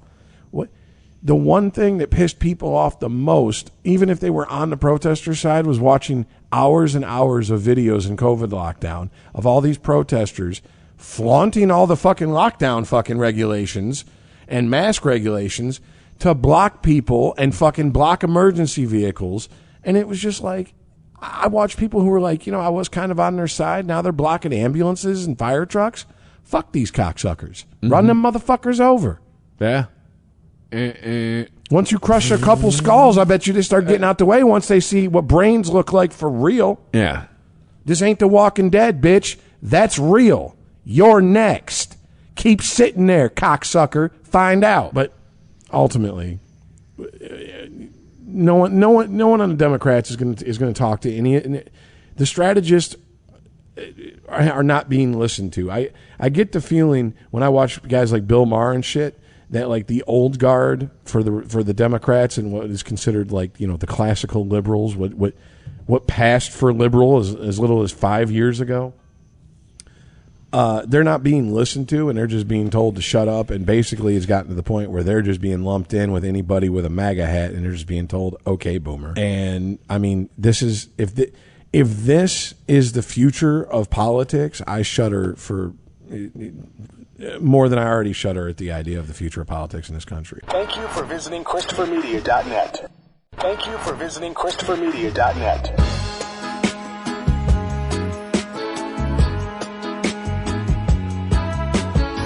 That's how I know things are changing. I have found myself agreeing with Bill Maher more in the last 2 years than I have ever. He's once a week he goes on a rant where I'm like, yeah.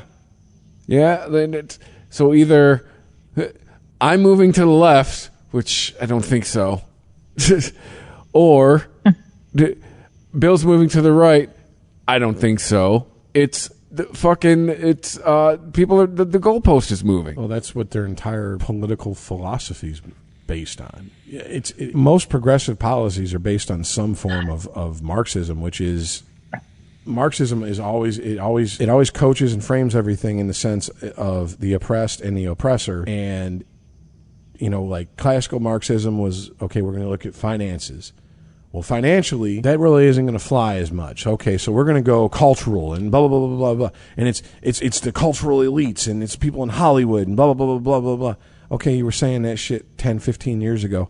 Now, every Hollywood movie has got some trans people in it.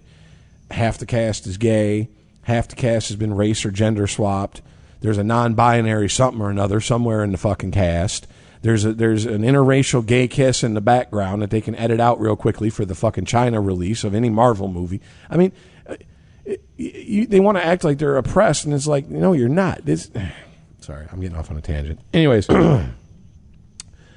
my point is, all this is all performative. It all goes back to, we have politicians now who are, I haven't watched it, but I've watched a few reviews of it. And I've seen clips of it. The what is it? Becoming AOC, the documentary that was on Netflix. And wait, what? There's a. I don't know if it's Becoming. I don't know. I'm being facetious with that name. But there's a documentary about her. Yeah. And oh fuck, I forget the podcast that was talking about it. But they were talking about this incident with her supposedly being arrested. And they were also talking to the guy who, I don't know if you guys heard this. It was either this week or last week. AOC was showing up in the morning and was going up the steps in D.C. And this guy had his phone out and he was recording himself. And he's like, "Hey, it's AOC. She's my favorite big booty Latina." Yeah. And AOC turned around, like, gave him the peace sign, "Hey," until she realized that he was trolling her. And then she was like, "And he verbally assaulted me, and he said I had a juicy fat ass." He's lying. He never fucking said juicy. He never said fat ass. He put it up. Called you big booty, which she's lying. You got no booty. She's like, for a politician? For DC? Okay, it's for fair. DC, she's J-Lo. Yeah, but Shit. But DC makes Taylor Swift look like J-Lo. Yeah, I get it. For being where she's from in New York, man, no, fuck no. Need more. Red beans and rice done missed this bitch, huh? But yeah, he didn't say any of that. And her dumb ass, bitch, you're like what? You're like 30 retarded? You're old enough to, or you're young enough to know how the internet works and old enough to go look it up. She went on the internet and was like, "Oh, he called me this and called me," and it's like, did nobody in her camp go, dude was holding a phone and he's a well-known troll. This is what he does. He literally takes his phone and he runs up to politicians and he says crazy shit to them and he gets the reaction, and that's what he does. And I'm like, no one was like, hey, maybe we should like go online and see if this is real, see if he live streamed it. No, just get on there and just fucking start lying your ass off. He said this. Oh, the fuck he didn't. Flat out. And that's what I'm getting at. This is all bullshit. Because she was sitting there flashing him a peace sign, smiling, thinking it was cute and shit when he was like, "Oh, she's my favorite Latina, blah, blah, blah, blah, blah." Until she realized she was being trolled. And then immediately, just like she put her hands behind her back and acted like she was handcuffed when she wasn't, just like she was photographed crying, looking through a fence at an empty parking lot, but you didn't see that in the picture because they didn't fucking put that in the picture. It's all bullshit. And it's like, these are the politicians that people want. And it's nothing new. How many actors have we elected politicians over the fucking years? Christ, one was fucking president. Yeah. And Jess, wasn't it you that said that homeboy in Ukraine is Zelensky, yeah. Former actor? Not just a former actor. He was he wrote and produced his For the People TV show where he played the president of Ukraine, and then that took down an evil dictator. And then once the show wrapped up, he ran for president of Ukraine and won. That would be like us voting Kevin Spacey in as president. Because, wow, he was awesome in House of Cards. No. Motherfucker, like, look, I love Scrubs. Chris and I can sit here and quote that show, have a conversation between us, and we'll know what we're talking about using only Scrubs quotes. No one else probably will. That's the truth. Donald Faison ain't operating on me. No. I don't care how much I loved his character. I don't care how much I actually believe that he maybe actually went to med school at times. Brother, get your black hands off my pale Irish ass with that scalpel. John C. McGinley is not allowed to give me a physical. No. First, I'm gonna probe you, and then I'm gonna. Because I'm the... Oh, fuck. I forgot it. God damn it. I'm the intern. Yeah, that's it. But yeah, just a bunch of shit. But, yeah, to me, this is just like...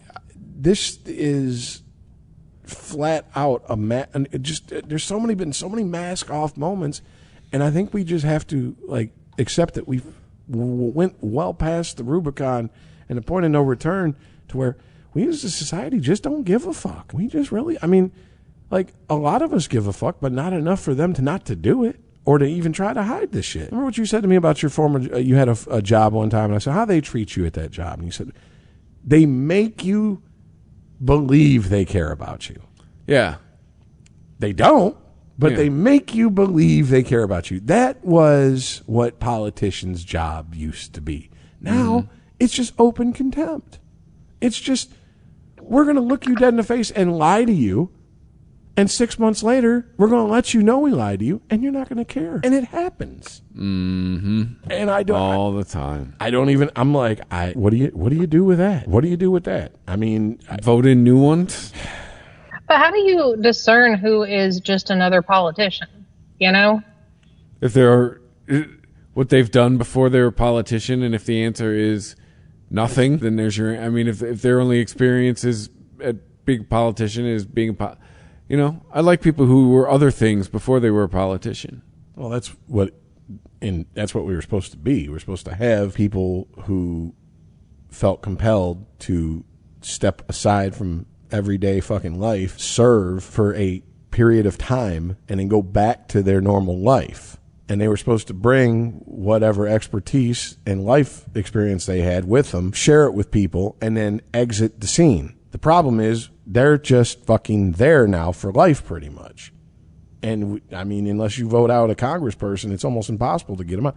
We've talked about this in the show. How many dead motherfuckers have gotten reelected in Congress since we've been doing this show? Two that I can fucking remember. Well, one of them, his wife got elected, and the other one, he got elected. So a dead guy's wife and a dead guy got elected to Congress since we started the show 8 years ago. Well, started doing shows together 8 years ago. That's some shit. Sounds about right. That's some shit. That makes me go, what the fuck are we doing? Why are we even bothering to vote? First Tuesday in November, burn down the fucking voting shit and be like, what's your excuse now? Who's in charge now, assholes? Well, the old ladies that run my polling place would be very upset. I'm just saying, probably shocked. Show up like Anthony Anderson out of fucking Harold and Kumar. Come on, Pookie. Let's burn this motherfucker down. Burn this motherfucker down, Pookie. Oh, shit. Speaking of burning shit down, I guess we need to talk about our dumbass president. Okay, so, like, the week in Biden, let's just get his gaffes out the way. Did he fall this week, or was that last week on his bike? Last week. Last week. Okay, because this week, the spot where he fell in Delaware is now a tourist attraction for people to go and do the Biden. So they lay a bike down on the ground, and then they lay next to the bike, and they have a picture taken of him right where he fell. Oh, my God. We are fucking idiots. Really? This is entertainment? Dude, have you been to Dealey Plaza in Dallas? No. There's an X on the fucking road where fucking Kennedy's head got blown off. That's fucked up. You can stand and be like... Oh, my God. Yeah. I mean, I don't know if it's still there, but it used to be there. That's weird. Erykah Badu filmed a video in Dealey Plaza. Why would you do that? And she ended the video right where on that X. Why would you do that? Because Dallas don't give a fuck. That's why when Beto O'Rourke was like, "We're coming for your weapons." I'm like, "Oh, motherfucker, you better roll. You better drive with tinted windows in I forget what state you were in, motherfucker? You were in Texas, bitch. You know what I'm saying? They're coming for you. Austin is one city. Yeah. That like those pictures of you wearing a dress playing on stage in your old punk band. Yeah, that's the least of your concerns. You just told a whole fucking state of rednecks who are still running around yelling, "Remember the Alamo," like it happened last Tuesday. Okay. You just told them you're coming for their weapons. good luck, brother. I'm just, you're going to need it. You might want to put that dress and a wig on and just try to get out the fucking state. This is what I'm going to say. So, tell them you're going to a sanctuary state so you can have an abortion. You're a birthing person. Oh, God. How long till birthing people start having abortions? So a trans woman will claim to be pregnant and claim that she needs an abortion because they already claim to have periods and they already claim to go through menopause. So what's the over-under on how long until they claim they're pregnant and they need an abortion? Which, by the way, if you're a trans woman and you're pregnant, that's a miracle and you want to kill the miracle. Can we back up what you just said? How are you having a period without a uterus? I don't know. Don't ask me. I'm not stuffing tampons up my ass and acting like it's a vagina. Do they know what a period is? Do they know what the medical definition? I don't think some of these people have ever cracked a biology book, judging by some of the shit that comes out of their mouths. So, no, I honestly do. I don't think they. It's not. Once again, it's not about reality. It's about I feel like I have this. Jess, feel free to correct me if I'm wrong. Your uterus is getting ready for a baby. You didn't implant one, so it's shedding everything that it got ready for, and we'll try again next month. Yes. Yeah. And it's angry about it. Yeah. Yes. That's why back in the day when men, were men, we built a bleeding shack and we had a sharpened stick and we throw the bitch in there and a piece of raw meat. Yeah! Fat beast. I mean, back in the day, didn't the Ruby Ridge guys have a menstrual shed? It's not that back in the day. I mean, do y'all remember? I'd have one just to hide from my wife. That's she can stay in the house. Menstrual shed should make a comeback. Come on, ladies, you just call them she sheds. Oh my God. Your shedding shack. It's where you shed your uteral lining. Seriously, get all extreme with it like it's 1998. But I'm trying to figure out how these people are saying they're having periods and menopause without a uterus. I don't know, dude. I don't know. Well, are they getting one added? I guess they're LARPing so hard they just turned into the other gender for real. I don't know. Lightning bolt. We talked about the simulated pregnancy.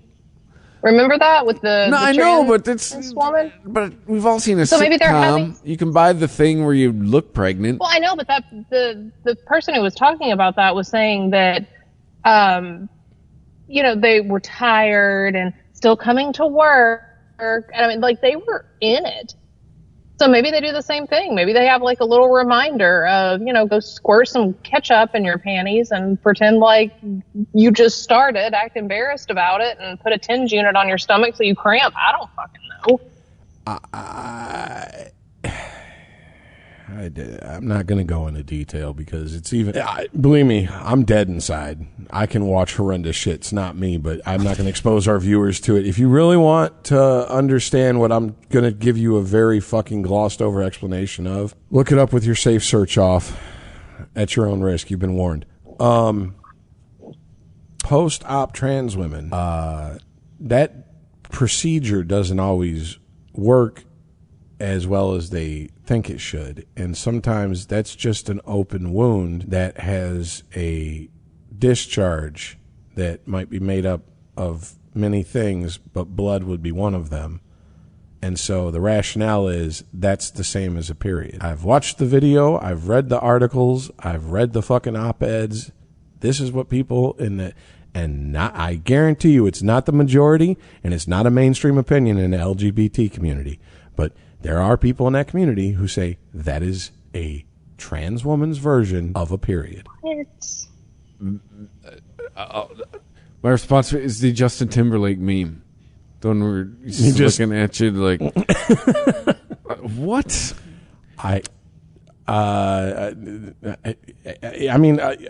All I can say is if you doubt me, go look it up. There's a video of a trans woman giving you won't have to look hard. I heard about it and found it within 5 minutes, giving a very detailed tour of her post-op site and how it works and the things that come out of it. And you can watch it for yourself and hear her own words. How about that? So, ew. I don't know. that's something that, like, I hear that and I'm just like, if that is a possibility, and that's a possibility that's like more than like 10-15% likely outcome, I would think that would be a major issue just financially via insurance, because that is not the desired result of that procedure. That is not how that's supposed to happen. So what happens if the surgery is fucked up and someone, I mean, if there's a discharge coming out, it's probably infection. Yeah. Okay, and if it's an open wound in your crotch area for what, like going on a year, you understand your crotch gets the funkiest out of almost all parts of your body. Okay, so I mean, like, that means a lot of funky shit down there to get in there and get shit infected. There's darkness, there's moisture. I mean, like, see, and here's the thing, like, and I'm not saying people shouldn't transition if they have gender dysphoria and they feel that, like, that is the only way that they can fucking live somewhat of a normal life, in their opinion. Knock yourself out. But I think we should be letting people know right up front, this is a possibility, and it's more than likely, you know, to happen than X, X, and X, and we take all these precautions to make sure this doesn't happen. But because we don't want to oppress you, we'll go ahead and create an open wound in your crotch for the next year. That'll just have a bloody. And then you could say you're having a man period. You can get your man-pons. Which, by the way, if you've ever watched Robin Big, man-pons, the meaning changed from Robin Big to now. That's for damn sure. I'm just saying. Man-pons used to be if you ate too many hot wings, you folded up a piece of toilet paper, stuck it up there so you didn't get mud butt. Now it's to keep bloody pussy discharges out of your man panties. So I don't know. Well, you know, you evolve. Ew. All right. Well, anyway, somehow we went off. Biden fell off his bike to bloody pussy discharge coming out of a mangina. So I don't.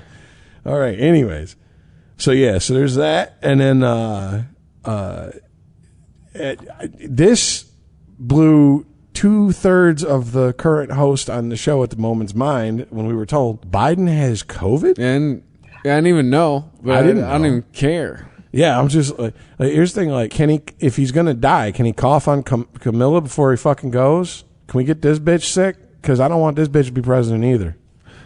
Oh no. So it's really conveniently timed. It's extremely conveniently timed COVID.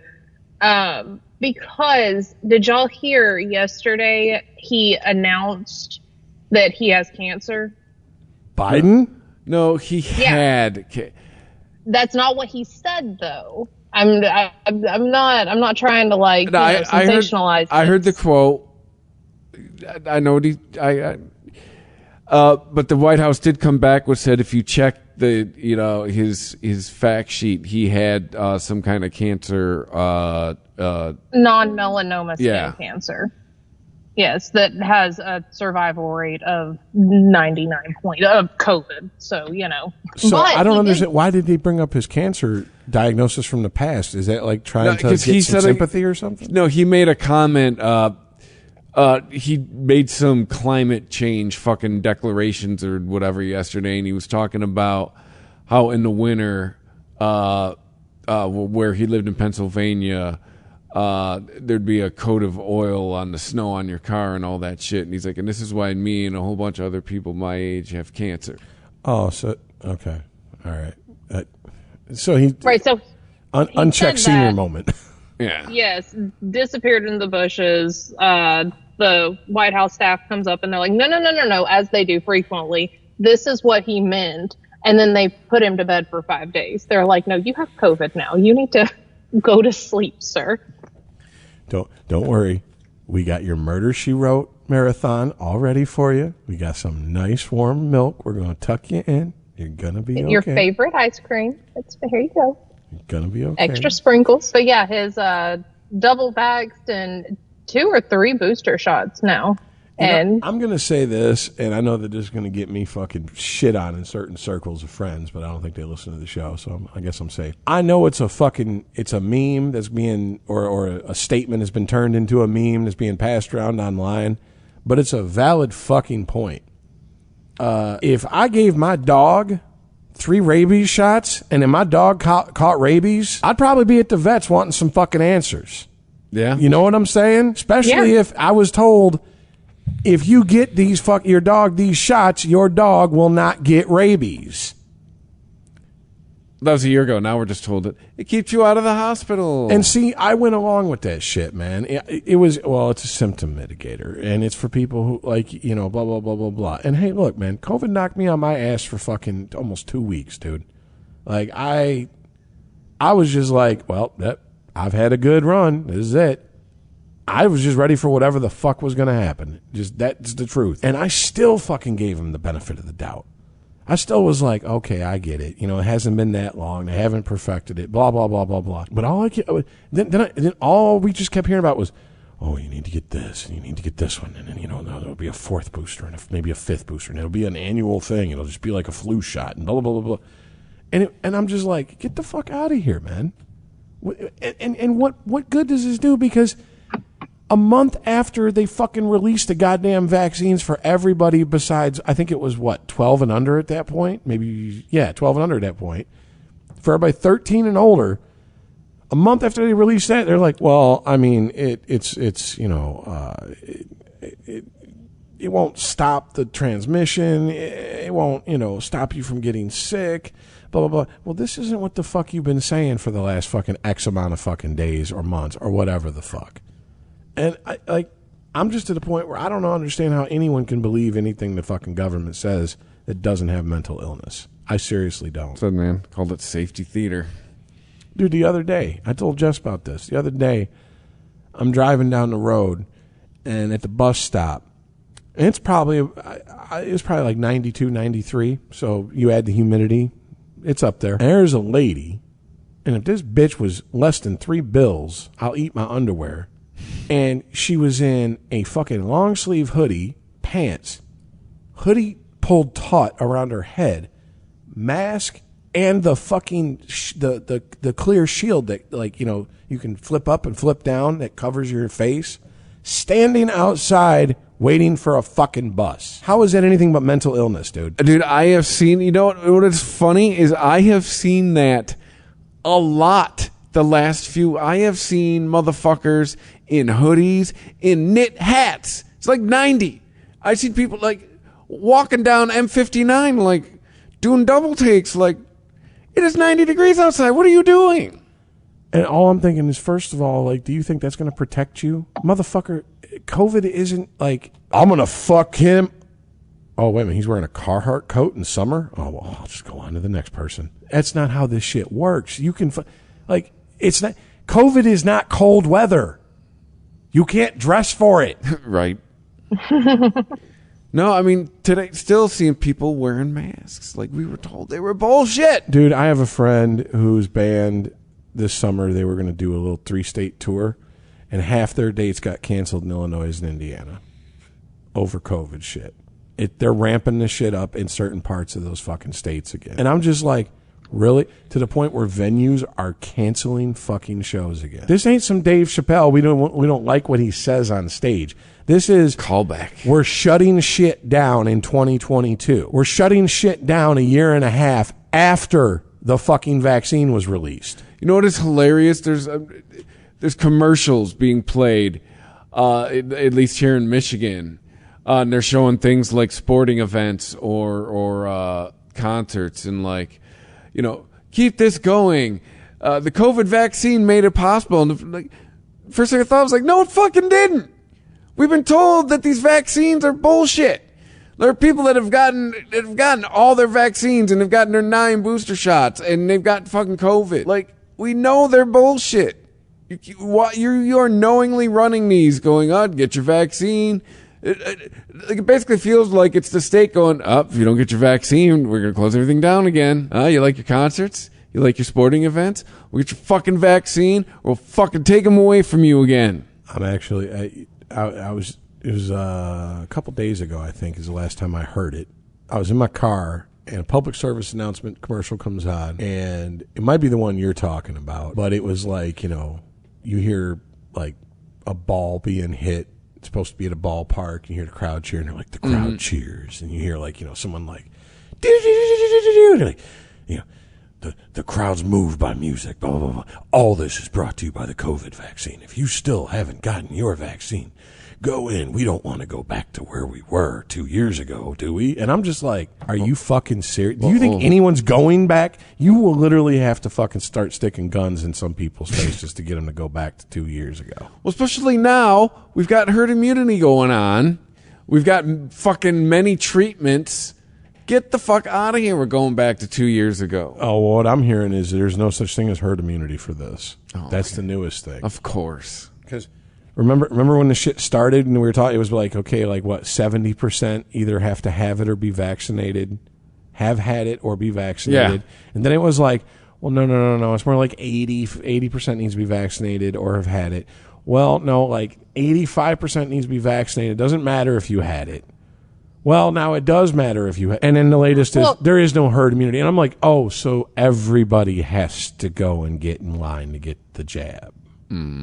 Well, even the newest variant, though, they're saying the shot doesn't do anything for the BA.5. They're saying it does absolutely nothing for it. Well, and I'm not... That's I don't know if y'all stay caught up with this at all. Every once in a while, it'll pop up in like my Google News off to the side on my phone, and I'll hate myself enough to click on an article and read it. But my parents had COVID within the past couple months. They were fine, but they were talking about the newest variant. The newest variant there is it's evading all immunity. It doesn't matter if you had the original Omicron 3 months ago. You can catch the and you don't. Which I see mixed reports on, but that's just what this specific article was saying. And then, of course, with the vaccine, they're saying that it evades vaccine immunity. Now, you'll probably have lesser symptoms, but it's evading immunity and all of that. And then they started talking about the symptoms of it. And the two main symptoms of this new variant that everyone needs to run out and get their vaccine for is a sore throat and being hoarse. And I don't know if y'all remember, but 2 weeks ago I got on here and I was like, I'm not feeling great. My voice is going out. So I'm not gonna run out and test every time that I get allergy symptoms, you know? And I don't think I'm in a minority in this, but now they're trying to paint it to, if you don't, you're an asshole. If you get a stuffy nose and you don't test, you could just be a lucky one and you could be killing the fucking 400 people by you not getting your test. They've been trying to pimp that and your shit grandma for a minute here, and then ironically they were pimping that shit here. Like, do you love your grandmother? Then you need to social distance in 15 days to flatten the curve and blah blah. And then it turns out, yeah, our governor was stuffing all people with fucking COVID and dying of COVID in the old folks' homes and shit, and then just fucking letting them die, stacking their bodies up later. Yeah, don't mind that. But, hey, if you don't get fucking vaccinated for the 12th time, you're going to kill grandma. You hate old people. Both my grandparents are dead. All of them. Yeah, yeah, I'm like, yeah. And I killed them because I got COVID. And both my parents are dead. All my grandparents are dead. I don't give a fuck. What about the rest of your family? The rest of the family don't talk to me? Good luck. I bet you I'll worry as much about them if they get it as they worried about me when I had it. Well, it's hard to give them COVID and they live a few states away. Unless you can send it through Facebook Messenger. Well, I mean, don't open it. Oh, you got the COVID. As of March 2020, I remember they said if you looked at a piece of fucking plastic that COVID would fucking be transmittable from that piece of plastic, and Fermi 2 would no longer be hot, and COVID would still be transmittable from this piece of plastic that I looked at in March of 2020. So, yeah. Remember that? Disinfecting our groceries? Well, no, I mean, Jess and I talked about this, like it was, like, look, we only know what the fuck we're being told. And, yes, it wasn't the fucking worldwide extinction level event that motherfuckers were, like, amping it up to be. I mean, it wasn't even 2012, let alone Independence Day. I mean, this was the shittiest fucking apocalyptic fucking movie I've ever lived through. This was garbage, but it was killing people. And I mean, people who have high risk for dying from the flu anyways have high risk of dying from COVID. That shit was real. But I mean, like, don't let the fact that we got scared at first And that's a completely natural reaction to something like this. So don't let anyone beat you up and don't beat yourself up for it. It's completely natural to be that way, but don't fucking let the embarrassment of, I got caught up in that, so now I don't want to say something, or now I don't want to fucking question this, or I'll just go along with this. Fuck that. The go along time, we've done, that's past. And it's not just COVID, it's a lot of shit. All right? But this especially, like, I brought this up. I kind of wonder if in the scientific community, if there's a whole lot of like, well, we just didn't see what we just saw. Yeah, we're gonna act like that all the bullshit we've been in a hot air we've been moving about COVID for the last 2-3 years. We're just gonna act like that didn't happen, and we're okay with that. Instead of going, you know what, we were wrong, we jumped the gun, we're sorry, blah blah blah. That's an issue. That's an issue. And that's where I think people are going to get hung up, and I think people are going to get hung up on that and be like, I don't want to say anything. I don't want to speak up. I don't want the person that goes to work and the job that pays you minimum wage and is going to tell you to fucking do this or else you're fired. Seriously? Minimum wage job? You'll make more fucking delivering for fucking Grubhub. Trust me. Tell them to go fuck off. Don't be afraid. Right. But I mean, that's where Go ahead. We talked about it. I was one of those people for several months. I was freaking terrified of it. I would have my husband come home and like Lysol himself off and take off his clothes as soon as he got through the door, go straight to the shower, get a new set of clothes, put his clothes straight in the wash. Like, we were those people. And it's like I was telling Rich the other night, it wasn't until I went to Florida and I was like, oh, there's still free adults here. Yeah, like they're not wearing masks and people are still getting together. And look at those people like having fun on the beach. But you got to understand it. The world's not. Remember, Texas was the first state to drop their mask mandate. Figured everyone was supposed to be dead by the end of March last year in Texas.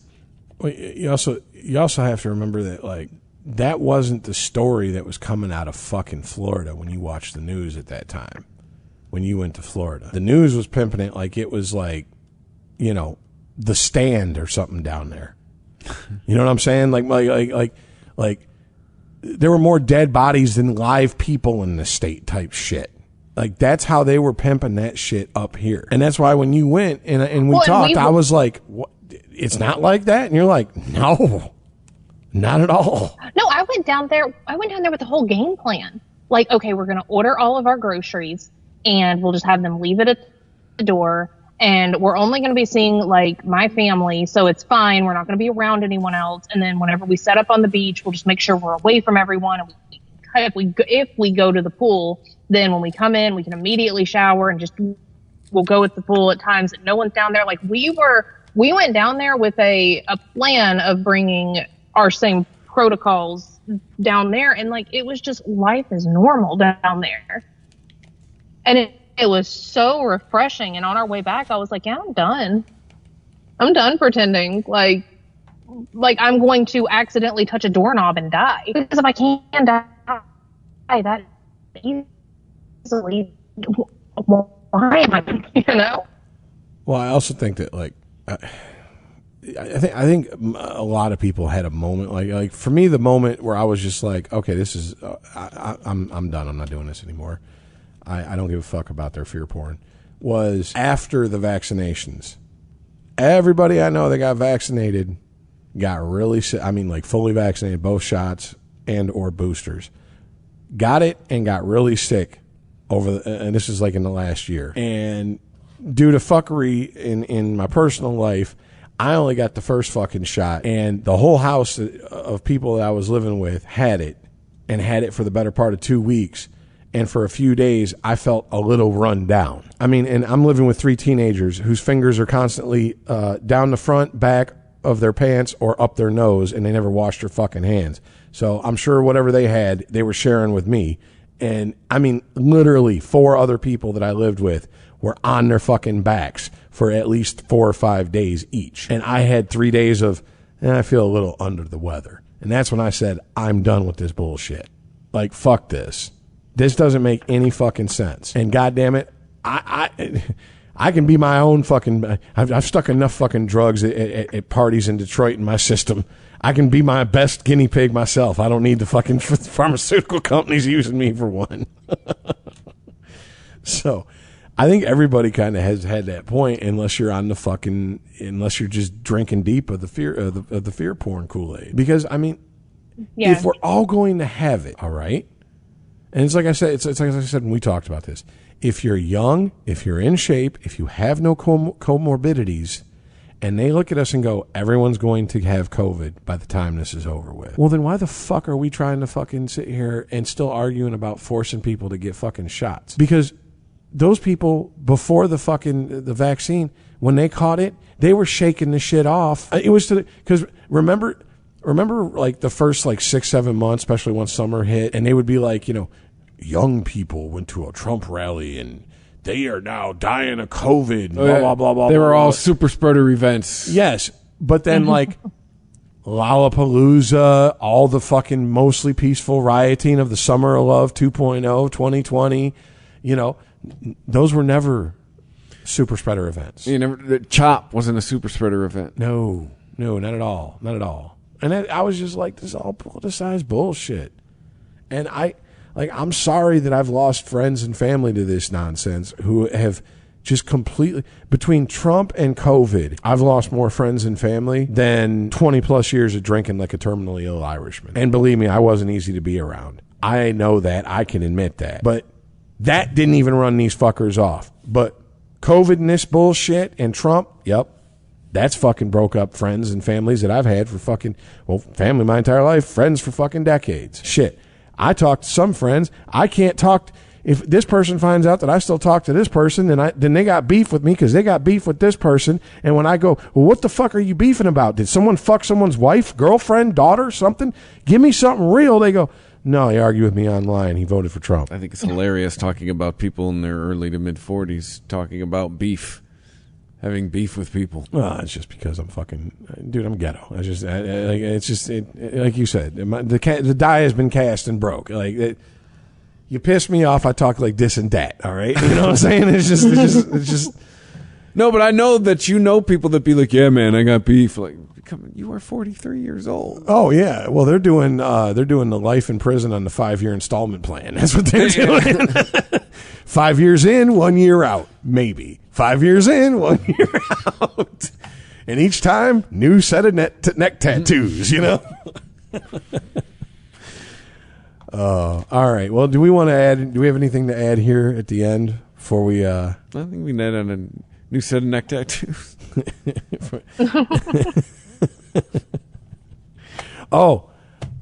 Did want to say this. Okay. Everyone here, whether you play the video games or not, you're aware of the franchise Resident Evil, right? Yes. Okay, because of the Mila Jovovich movies and the video games, so you've heard of them. There's been in the last calendar year 2 reboots of it. One was a movie on Netflix, and then now it's a television series, not by Netflix, by a different company, I think, who somehow 2 separate studios own the rights to Resident Evil. I don't know how that works, but whatever. Anyways, long story short, Resident Evil, zombies, major corporation using biochemical experiments on people, military involved, government involved, intrigue type shit, right? I mean, that's what you'd expect. No. Singing, dancing. Wait, what? It's... Oh. Yes. Resident Evil, the musical? Jess, you were way too young to remember this. Chris, you might remember this. Cop Rock? Yes. What? Do you remember watching it live? No. Okay, I do. And that was well before DVR, and we weren't videotaping that shit. So I watched it live, 1 episode. I remember that shit. How do you remember it? You only saw it once? but it's like Cop Rock mixed with a CW superhero show, and that's as far as production values. And then I don't know how to explain it. It is so fucking far removed, and literally reviewers have watched this, reviewers that I've watched for years and years, and they're like, I don't know how to review this or take this. Is this a joke? Is this serious? Like, I don't know. And I don't think it knows either. I think it just is like, what's hot on TikTok? Lip syncing. So they have scenes where Wexler, the head bad guy from the entire fucking series and franchise, like, apparently is breaking out into song, and people are breaking out into song and singing and shit. And I'm like, how in the fuck does this get fucking greenlit? Seriously. Like this, we can't get a third season of Rome, but we can get this. Yeah. Okay. Thank you. Appreciate that. Yeah. But it's just amazing. This is where I'm just like, who is this made for? Because people half your age. It can't be millennials. Jess, it can't be people your age. Like, that's just, it's corny. It is corny. Like, it's always corny when I'm watching anything and they break out into, like, musical type shit. Musicals are corny by nature. But you buy the ticket, you take the ride. It's like going to a superhero movie. You know fucking humans can't fly and throw cars at each other, but you fucking put it, suspension of disbelief for the sake of entertainment. But, like, I just don't get this shit, man. Like, I'm like, who the fuck is this for? I don't know anyone that would watch this and think it was fucking great. And looking at the reviews, I don't think the audience is either. So, yeah, I just had to throw that in there because I was like, I'm watching something in 2022 that reminds me of Cop Rock mixed with Xena Warrior Princess as far as production values and story value. That's horrible. All right, anyways. And by the way, if it sounds terrible. If you don't know what Cop Rock is, YouTube's your friend. I'm sure they have like the quote unquote highlights, some sort of video. Or maybe they got the live version you watched. No. I'm just, when I say live, I mean like watched it as it aired. Not like like they did it live. No, not like that. Not like Bill O'Reilly. No, do it live. Fuck it, do it live. No, I meant like I remember watching. I remember I'm like, I've never been to jail, but I know there's a lot less dancing and singing in jail. At least not without being forced to. But it's just as gay, so it's all good. That's what I'm saying. If a guy named Bubba comes up to you in prison and is like, "You go and dance and sing," don't think it's going to go down. I suck your cock, don't I, Bubba? This ends with balls on my chin. Yeah. Anyways, on that note, on the balls on my chin note, go to social media. Like us on the Facebook.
for visiting ChristopherMedia.net.